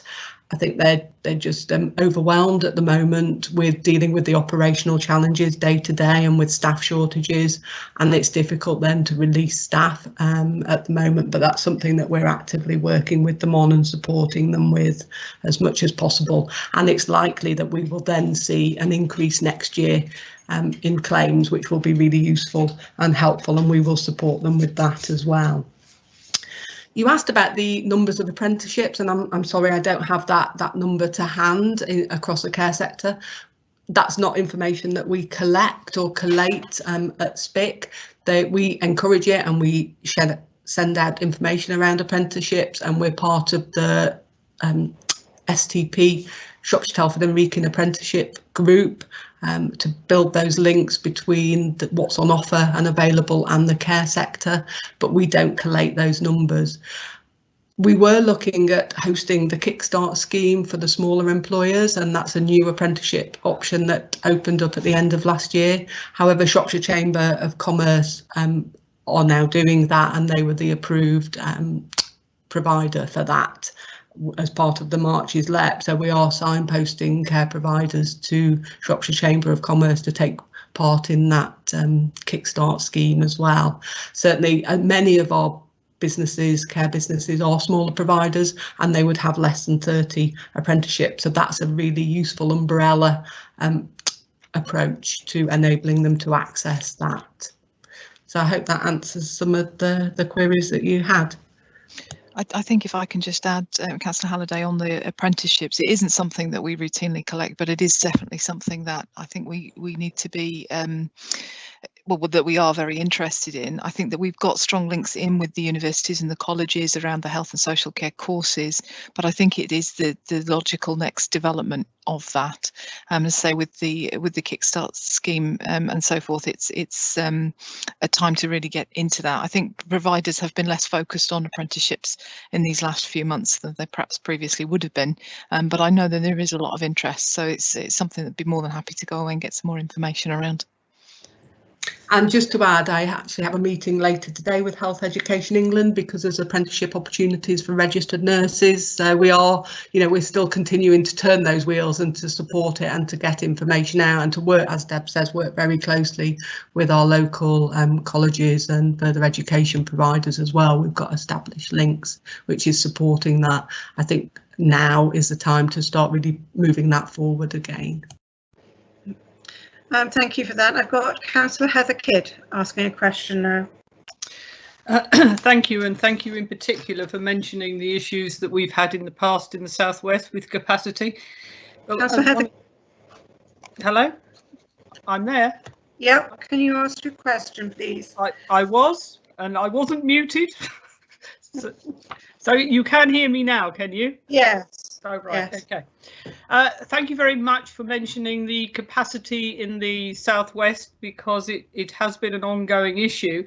I've got a number of questions around that, in that I know that in the past when we've had capacity issues, you have worked with PASOSC providers and I know they have less providers than we do, but actually for those very border areas, you were supplying care for a 101-year-old who's actually living in my division through Ppe Is, and I wondered if you still have those agreements in place, because you didn't mention those on this.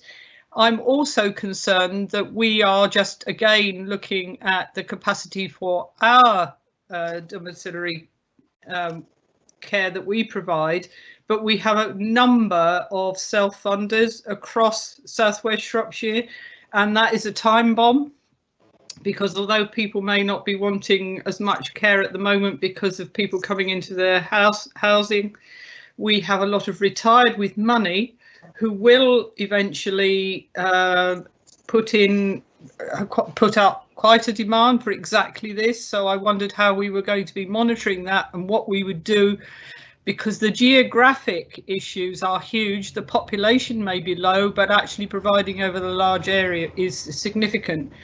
And listening to the last conversation, I'm interested in how our providers retain their staff. Do we look at their turnover, and actually how many of our apprentices across, or their apprentices across the county, actually continue in care, because it is a strenuous and stressful occupation. And I know that many young people go into it, but actually after 2 or 3 years often find something else to do.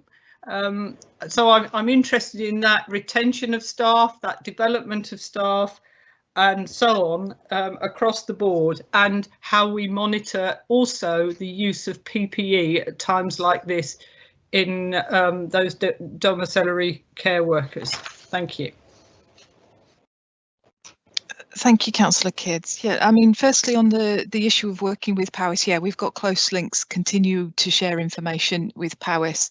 I've got a good, strong relationship with Ppe Is commissioners, and we often share information about different providers where one or the other of us is perhaps not able to meet our needs within our own cohort. That said, I think a lot of the providers now are very wise to that relationship, and generally do work across the border anyway.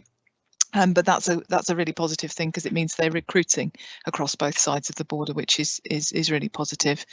I think the issue about self-funders has been really interesting. As you're aware from the beginning of the presentation, we do have a much better understanding now of what level of self-funders are purchasing care from within the market, and obviously in the main they're purchasing from the same providers, although some of them also purchase from other providers who don't deliver care, but they perhaps deliver help at home or help with shopping and those sorts of things as well. So it's not all of the same market. But I think that work that we're currently doing towards, as we've mentioned, commissioning on behalf of self-funders is going to help join all of that up. It's going to be quite a big piece of work, but it is something that we are looking at. Will you split that down just as you did before per area, because I'm really interested in how it splits down rather than a pan Shropshire, and you had done that before, to give you your due. Yes, yeah, we can do that, no problem at all. I can get that to you. I think in regards retention and continuity of care, we've done quite a lot of work, and I know Nikki will be able to expand on this, but we've done a lot of work with SPIC about retention in the market and the reasons why people hop from care provider to care provider.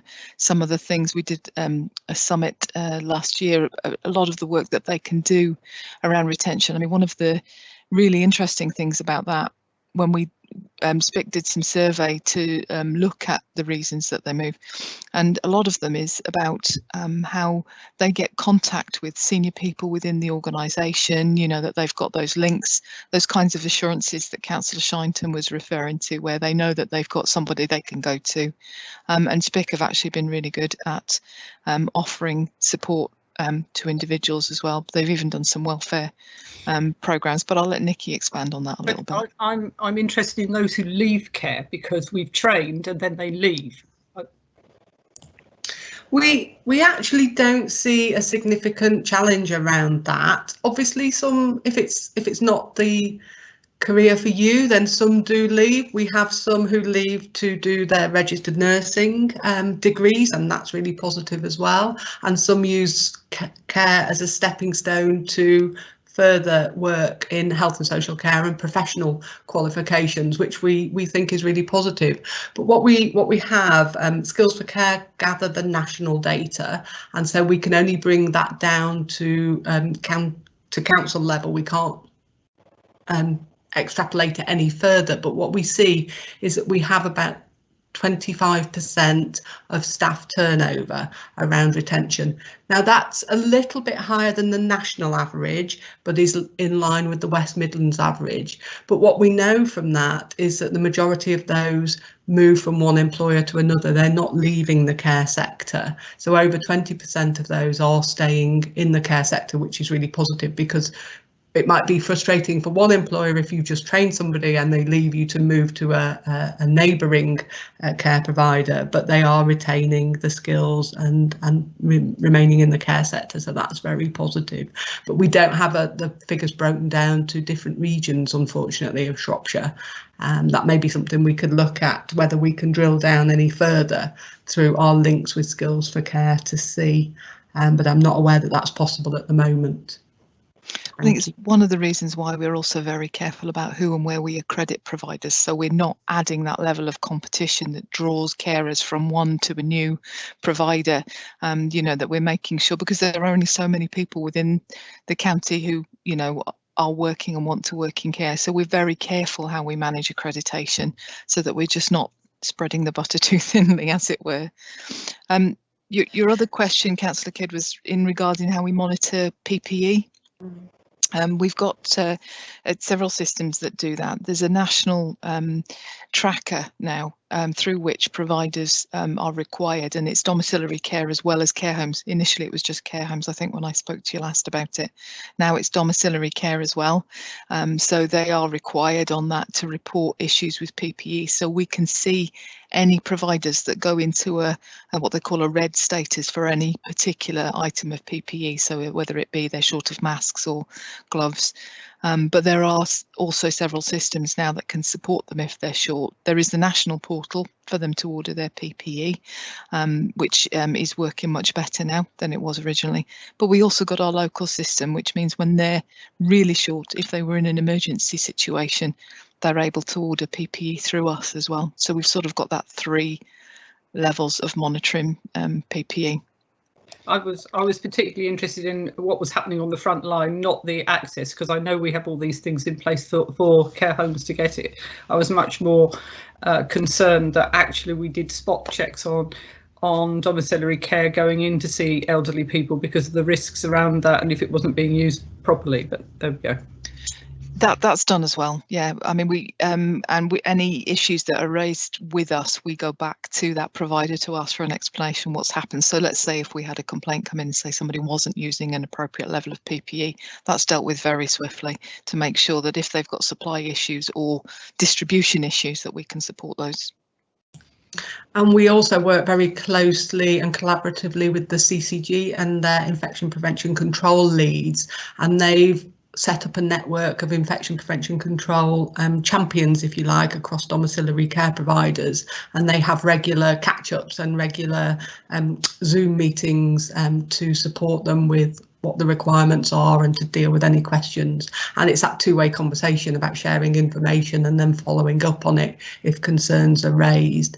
And it goes back to the safeguarding point that I made earlier. It's about empowering the frontline care staff with the information about what should be happening so that they can raise any concerns, and having those champion roles is really important to highlight the importance of the PPE and to support the compliance with the guidelines and national requirements currently. And I think we need to remember that the use of PPE is not new for care workers.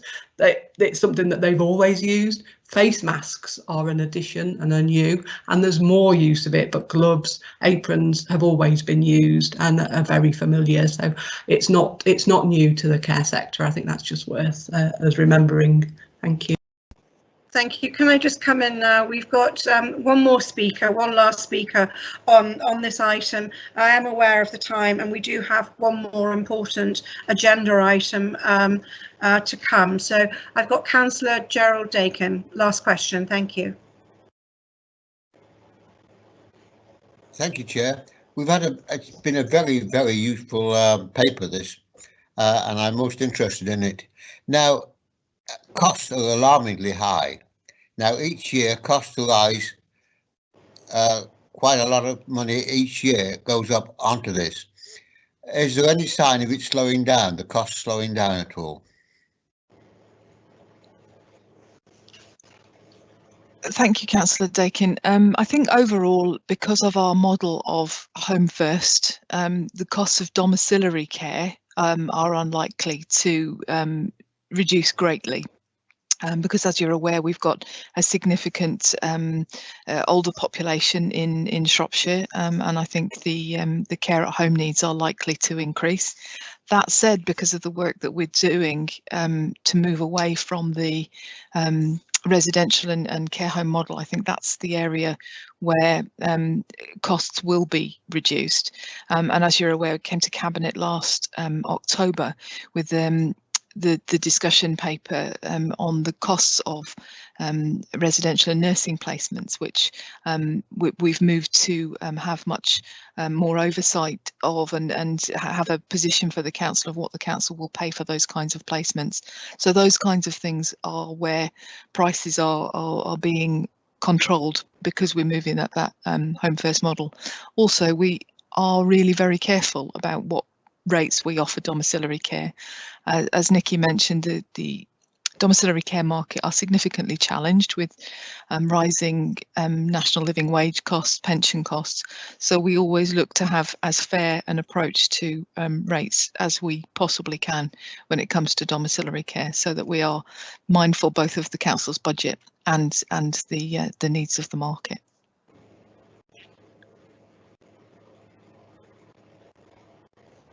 Thank you for that answer, Deborah. Can I thank you and your team for this very, very comprehensive report, and also the answers that you've given to the questions that you've been asked. It's been absolutely thorough, and I'm sure other members of the committee will agree with me. Also, thank you to Nikki for attending this meeting and contributing to those answers. So I have no more questions. There is nothing to, we have no recommendations with this paper other than to note it. So I think we can do that. And again, thank you very much for a comprehensive report and presentation. Can we now move on to the Joint Strategic Needs Assessment? I note that Councillor Lee Chapman has had to leave. Rachel, welcome. I know that you joined us half an hour ago. I hope, are you going to, alongside of Dean, present the report? Yes, thanks. Thank you, Chair. Yeah, I haven't prepared any slides. I was just going to give a summary of the report, obviously, and yeah, assuming that everybody will have read it, but just pull out a few key points if that's okay, and then obviously take any questions. So yeah, thank you.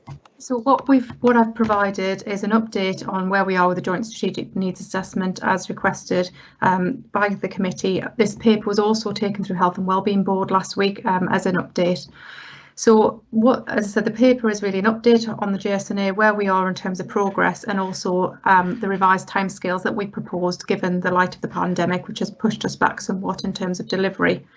So just as an overview, the JSNA, the last formal Shropshire JSNA was actually published in 2012, although there have been needs assessments that contribute to that JSNA throughout. So in 2019, we urgently agreed to update and revise the JSNA. And to that end, we produced a number of documents that I will go through in a moment. And obviously, I think the thing to reiterate with the GSNA is it is joint, as the title says. That means that the responsibility for the GSNA actually sits both with the local authority, but also the commissioners, particularly the clinical commissioning group. So just it is a needs assessment. The joint strategic needs assessment is just that. It's that joint strategic view of what is happening across the county, and then it's supported by several needs assessments and other documents.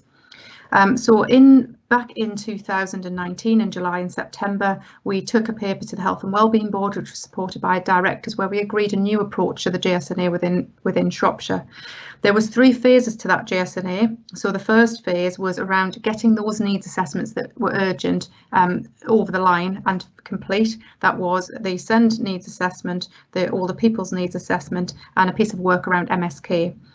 The latter 2 were completed within the timescales. The SEND GSNA still needs to be completed. Work was started on that, but that does need to be completed and remains one of our priorities that I'll come back to.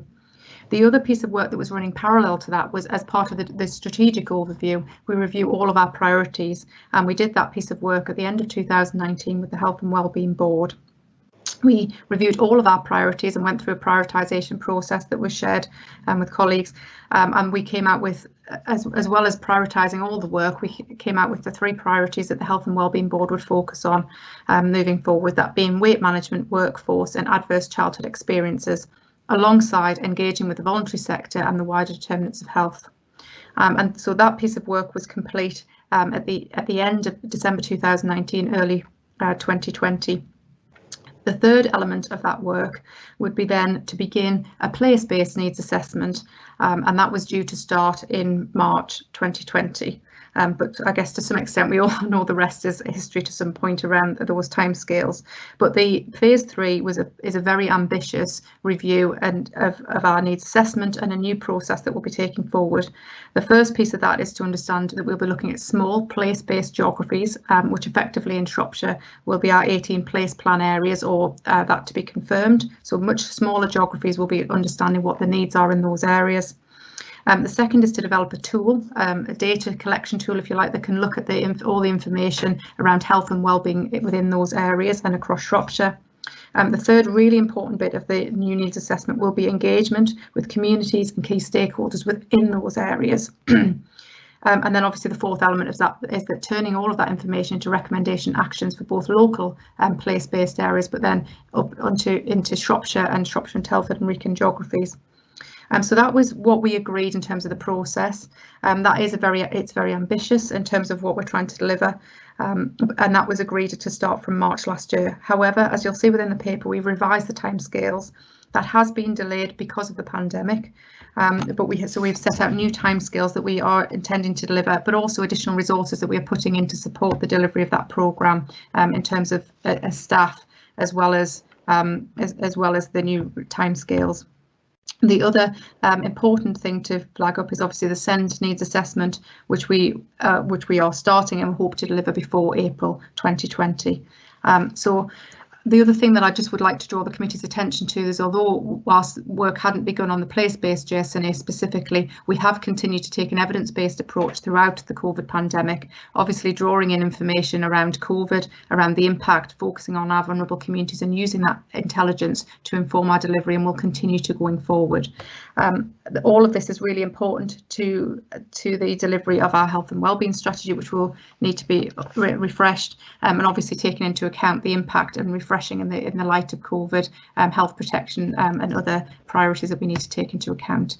But that's a summary. As I said, the paper just gives you where we'd got to the GSNA, some of the progress that we had made and we have made through the pandemic, and then brings to the committee those revised timescales, which effectively restart phase 3 of the programme from April, and the SEND piece of work will begin now. And I'll just leave it there for any questions. Thank you, Rachel. Can I just confirm what you just then said, that the SEND piece of work will start in April?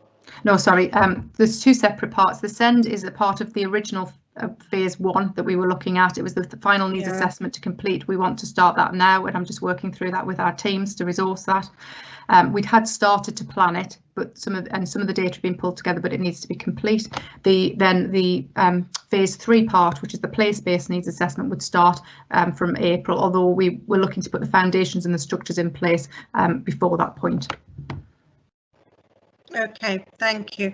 Can I just go, there was one point, and I picked it up when it went to the Health and Wellbeing Board last week, and I was surprised at it, and it's a paragraph 4.2, and that's to support the delivery of the JSNA and ensure correct governance and oversight. I mean, I thought that this was all dealt with through the Health and Wellbeing Board, and the governance was in place for that. So in terms of the JSNA is accountable through the Health and Wellbeing Board, you're absolutely correct. What we want to do is put additional resource in around the prioritisation, around the individual needs assessment, and the place process in itself is quite a significant, I think, as we've said, it's very ambitious, it's very challenging, and therefore we need to make sure that we have the right resources all in one place, if that makes sense. So yes, there is a process that reports into the Health and Wellbeing Board. It is accountable through that and through the Joint Commissioning Board, but we want to put additional structures in to make sure, because this is a bigger piece of work and we need to make sure everyone comes together. So previously, if you did it, when needs assessments were undertaken, they were agreed through the Health and Wellbeing Board and reported back through that process, but because this is a wider scope, we want to enhance that structure and governance, if that makes sense. Is this not just adding another layer into it? And I'm not quite clear what value it adds. I'm sorry to be no. So I think if I give you, I'm trying to understand what value this is adding to the Health and Wellbeing Board, this extra layer of governance. So if I give an example, when we were doing the prioritisation piece of work, there was a small group of analysts and specialists and commissioners who were brought together as a kind of one-off to contribute to that prioritisation piece. You'd want to make sure you had the right people collecting all the information, making sure that commissioners put their point across about why this was a priority. So it's that piece, just bringing that together and knitting it together a little bit more tightly. It doesn't have to be, it's not routinely trying to add extra layers, and it's trying to just add additional rigour and bringing extra people together to make sure that the process is robust, I suppose, especially as we expand it, if that makes sense. So that was brought together as a one-off to develop the tools that we needed to enable us to prioritise, filter it through that process, present it back to the Health and Wellbeing Board, and so that's just one example of the work that would need to be done. Okay, I'll digest that for a bit. Dean, you wanted to come in on this point. Yes, thank you, Chair. Councillor Dean Carroll, I'm the portfolio holder for Adult Social Care, Public Health and Climate Change. I think in terms of governance, you're absolutely right that the Health and Wellbeing Board is the route via which governance is administered, if you like. But to increase transparency, to increase the input from as wide a pool as possible of stakeholders and experts, I think is actually a good thing. And as we're looking to take the JSNA in a more place-based direction set around our local communities, I think there does need to be a far greater input than would normally be afforded by the Health and Wellbeing Board, which is, as we know, a very structured, very high level place. But we need to find mechanisms by which to bring in wider elements of the community and other stakeholders to make it actually meaningful, to bring it down to a local level. So I think that is a really important aspect of governance that we're trying to include, and I don't see it as in any way diluting or adding needless layers. I think it's very important that we try and increase the input and increase the oversight of it. So can I just clarify your use of the word input? What do you mean by that, input? Are you talking about resource or contribution? I'm just trying to understand the couched language that you're using. Would you like me to come back on? And that, yeah, if I come back and if I give another example of one of the needs assessments, so the older people's needs assessment, when we came to be asked to deliver it, some of the work had started on it, but often to make sure that it's got the breadth of knowledge and oversight and stakeholder involvement, we set up a small working group which would include an analyst from our team. It would include an analyst from the CCG and commissioners from the various services that needed to be involved. And by being involved, because it is joint, it isn't for one organisation or one party to input into that. By having those people involved, we could help to ensure that the needs assessment reflected all of the requirements, all of the stakeholders' needs, help us design the information that we needed to collect to make sure it was both health and social care and public health information within that. And then obviously the crucial bit of that needs assessments, once you've collected the data, is to go and engage with communities and engage with populations, with commissioners, but also with providers and also with service users. And so we did that in a joint way through some engagement sessions with the CCG. So the group that was set up ensured we had the oversight, we had the ownership, and then those recommendations, crucially, once they've been developed, then are picked up by the relevant parties. And I think it's that joint bit that's really important, and making sure we have the right individuals involved so that the design of either the individual needs assessment or the whole joint strategic needs assessment meets the requirements of those people involved in it, but also gets proper engagement and ownership. So I probably haven't explained it so well in terms of how I've described governance and oversight, but it is accountability, governance, and also it really ensuring that it is joint. And we'll do exactly the same with SEND needs assessment. So we've got a small stakeholder group who are involved, and we'll use that to engage with key individuals. Yeah, thank you, Rachel. I'm so glad that you're emphasising joint, because this is something I've been pushing, and I think I've been trying to dig underneath, is that this is a joint needs, and it's for not just the local authority to use when commissioning services, it is for our partners in the health, in the CCG, to also use. And I've often been pushing just for that acknowledgement. It does seem at times as though this has very much been pushed.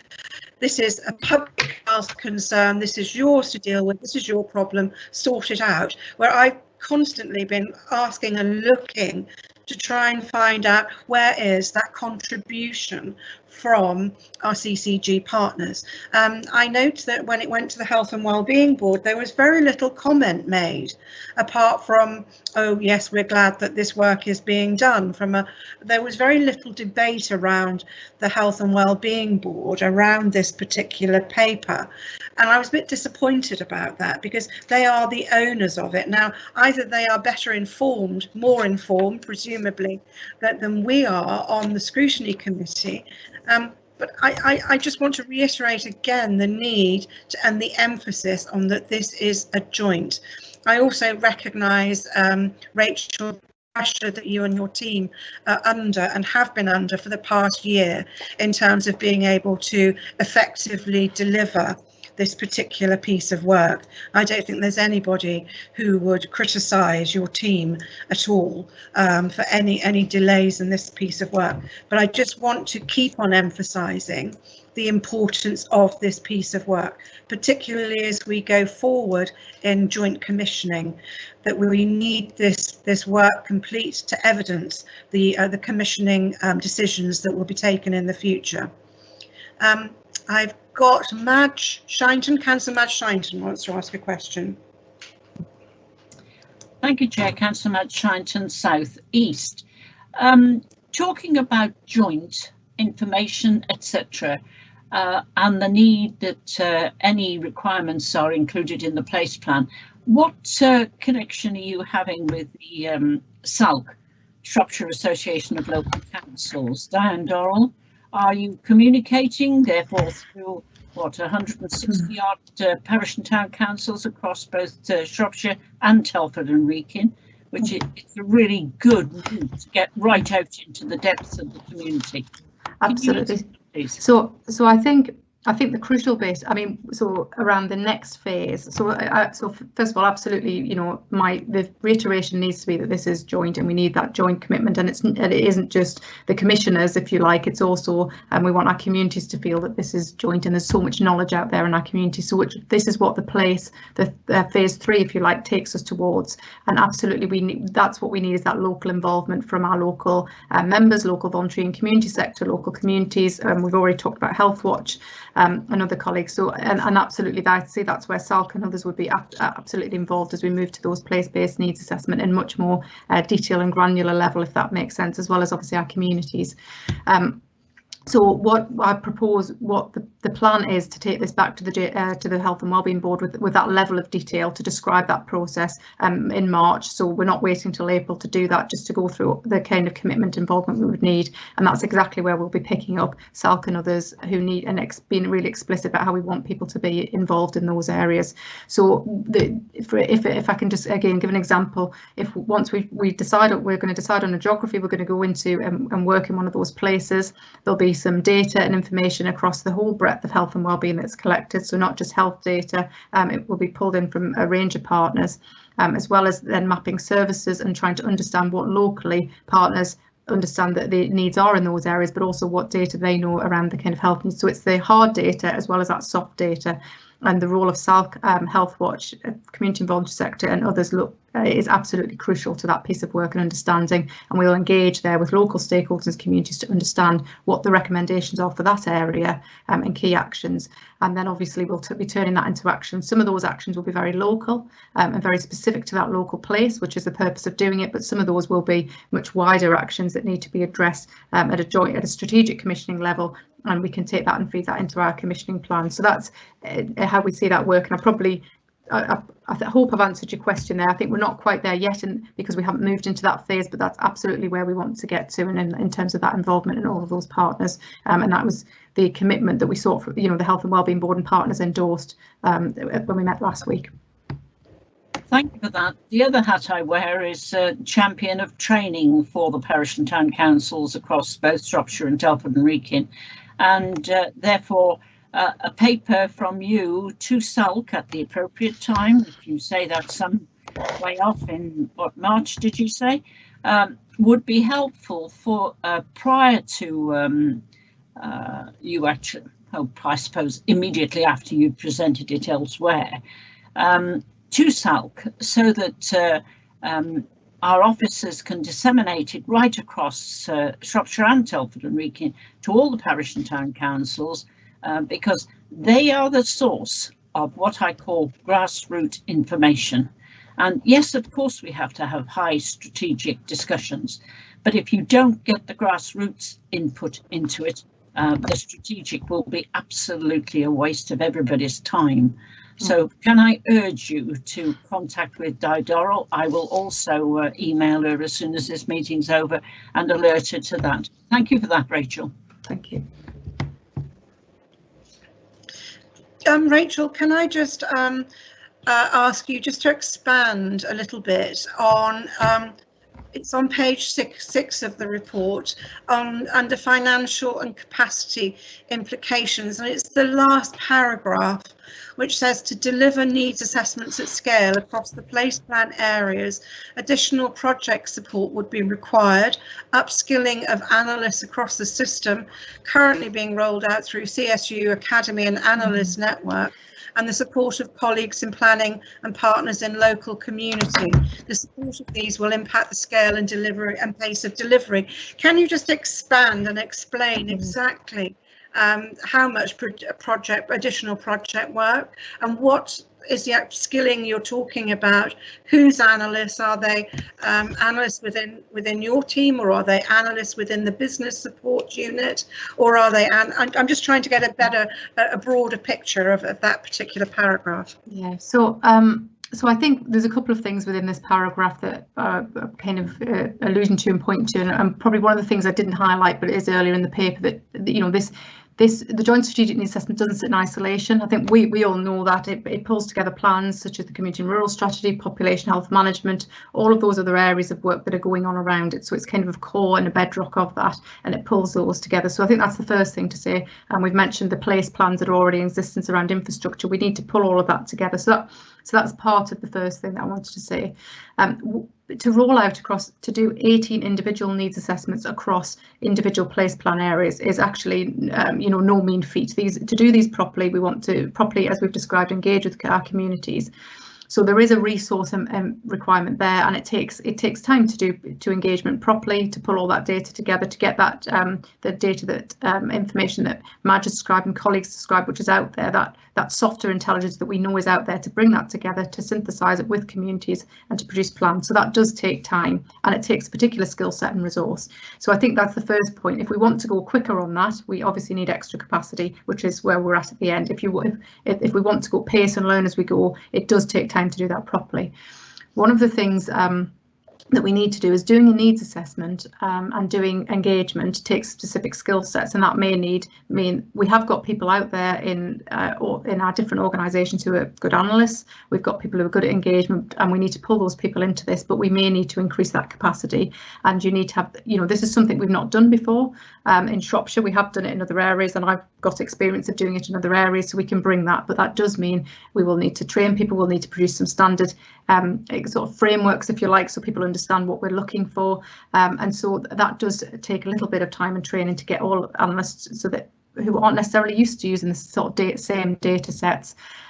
So there is an implication there and a requirement, and again that was one of the reasons I was keen about the Health and Wellbeing Board, so partners understood that this was ambitious. I think it's fair to say.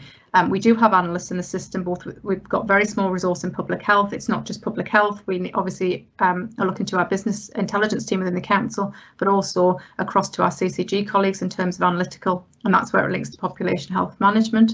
But also in terms of engagement, we have some capacity within the local authority. The CCGs have some capacity within their locality teams, but also we know colleagues are very good at engaging, colleagues such as Healthwatch and some of our other communities. So it's how we bring those expertise around to help support this engagement. I'm not sure if I've quite answered the question, but I think that's what we were trying to capture in those financial implications. Clearly, if you want to go at a faster pace, you can put additional resources in, and that would speed things up. But I think we need to learn and make sure we do this in a sort of managed way, I guess. Does that?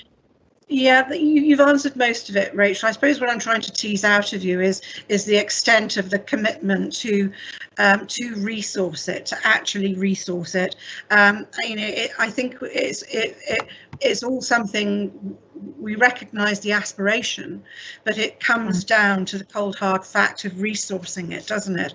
And I suppose it's that kind of commitment that I'm looking for, some kind of assurance.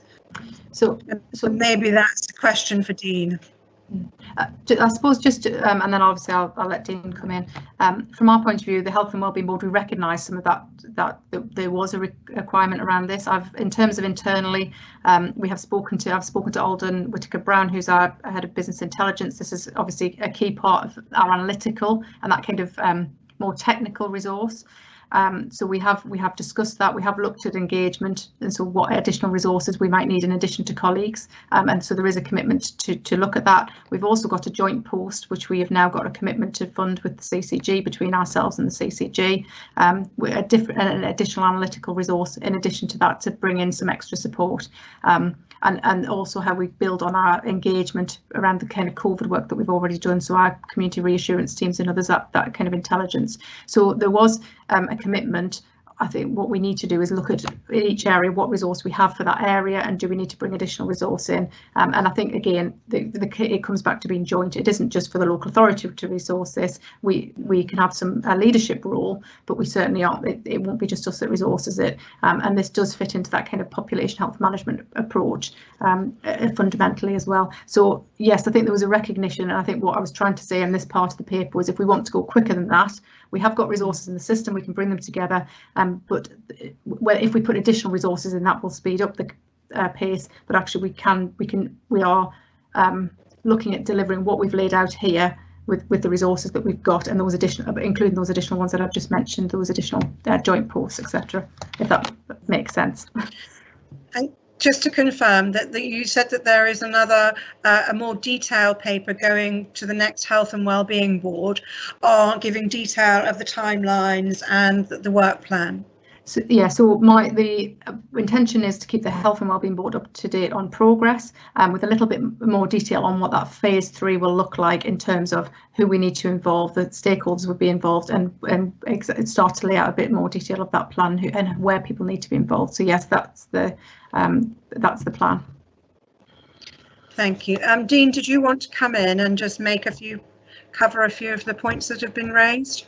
Yes, thank you very much, Chair. I think Rachel's done a splendid job of presenting this and covering off the points so far, but there are a few other things I'd like to pick up on. Firstly, in response to something Madge said, I think that something that has been brought home to everybody in the health world as a result of the ongoing COVID pandemic and quite how long we've had to be wading through this is the importance of ultra local support and local methods of communication. So yes, using parish and town councils and parish newsletters to both disseminate information and to feed information up is something that I think is understood by health colleagues in a way that it hasn't been before.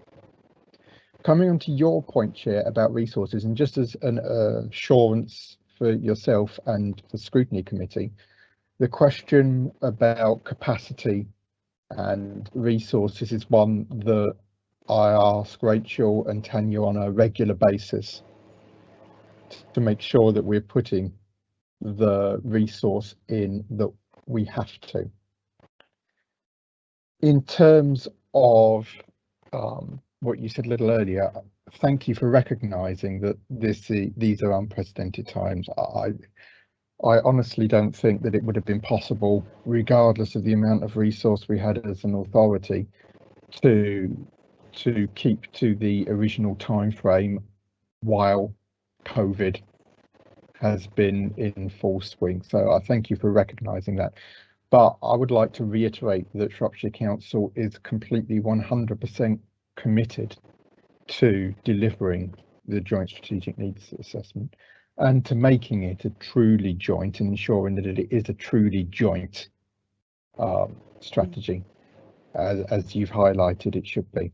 And I think that is, between Rachel and yourselves, put a lot more eloquently than I managed to in my rather clumsy use of language earlier, that's the whole point of bringing additional and extra governance in, is to make sure that it is joint and co-production at the start, but also co-production in overseeing it throughout its life cycle. So I just wanted to make those points, and thank you, Chair. Thank you. I've got one more question from Kate Halliday. I just would like to say, before we sort of round this section off, this is something that is incredibly important, and I think we'll be keeping an eye on as we go forward into the next administration, whenever that might be. And it will be something that I would ask our scrutiny officers to ensure is on the work programme for future. And I say I look forward to reading what goes to the Health and Wellbeing Board. I think there are some questions around the Health and Wellbeing Board and direction, but again, that's probably for another meeting, another discussion. Councillor Kate Halliday, you have a question. Thank you, Chair. And yeah, just to reiterate the points you've just made, I think it's really difficult. We realise just how much pressure the public health team has been under and is under at the moment. And we also acknowledge just how important this piece of work is. So I think just as you finished, Rachel, you were discussing the point that I was wanting to look at, which was the consultation process, which sounds like you're still working out. It's really ambitious. to do it in 18 different locations is a really ambitious programme. If we're going to put all these resources in, then it's really important to get the feedback. Councillor Shinton's already discussed the feedback from parish councils, and I think I'd be interested in knowing how I'll get feedback from the providers who are providing services as well, because their input's going to be very important.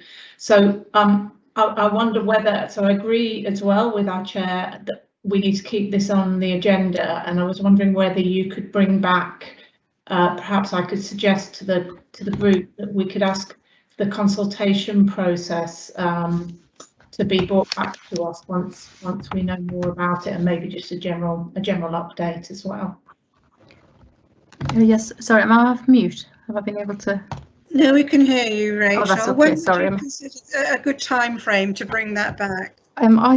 I think once I've presented more of the details of the Health and Wellbeing Board, I'd be happy to bring that back for HASOSC to consider and to look over. I think the crucial thing for me that I would want to say is that the consultation is more of an engagement.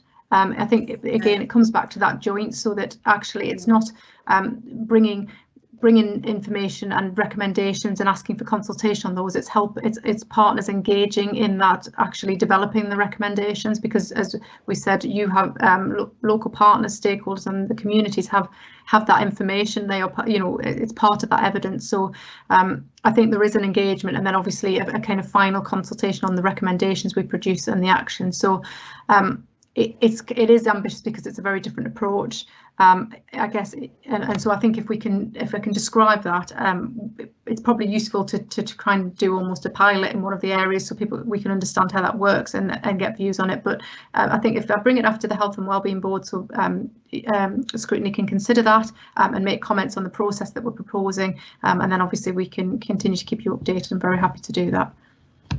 Okay. Well, thank you for that. We'll bring this. We'll take this forward onto our next item, which is the future work programme, and we'll liaise with you, Rachel, about the timing of it. But we'll put it. We'll jot it down. We'll pencil it in for the future work programme. Can I just say thank you, Rachel, and would you pass on our thanks to all of your team for the amazing work that they're doing. It is appreciated by everybody. We don't wish to add to your burden of work, but there is work that needs to continue in the background, and this is part of it. So thank you once again for taking the time out to attend this meeting. Thank you, Dean.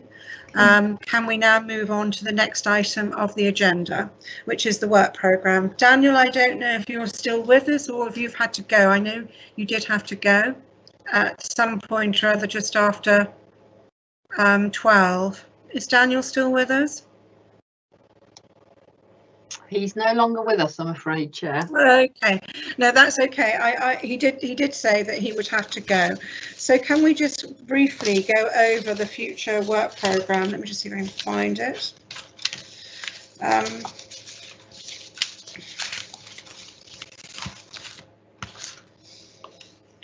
So as of March, we have the 111 review.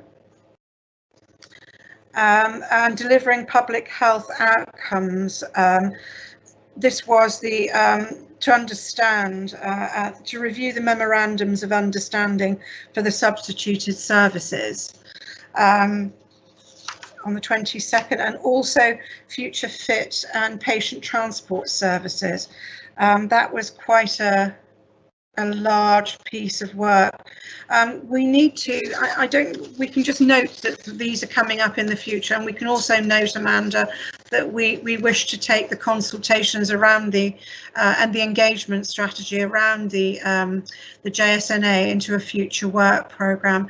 I think we can just note these and ask Daniel to come back and confirm that contact has been made with the relevant people who will be presenting the reports. Is that okay, Amanda? Yes, it does. Thank you. Thank you. So the date of the next meeting, as I've said, is the 22nd of March at 10 o'clock. Can I thank everybody for attending? and persevering. We've not done too badly. It's only 12 minutes past 12. We've managed to cover some really important and weighty topics. Thank you for your participation and your questions. Thank you, Amanda.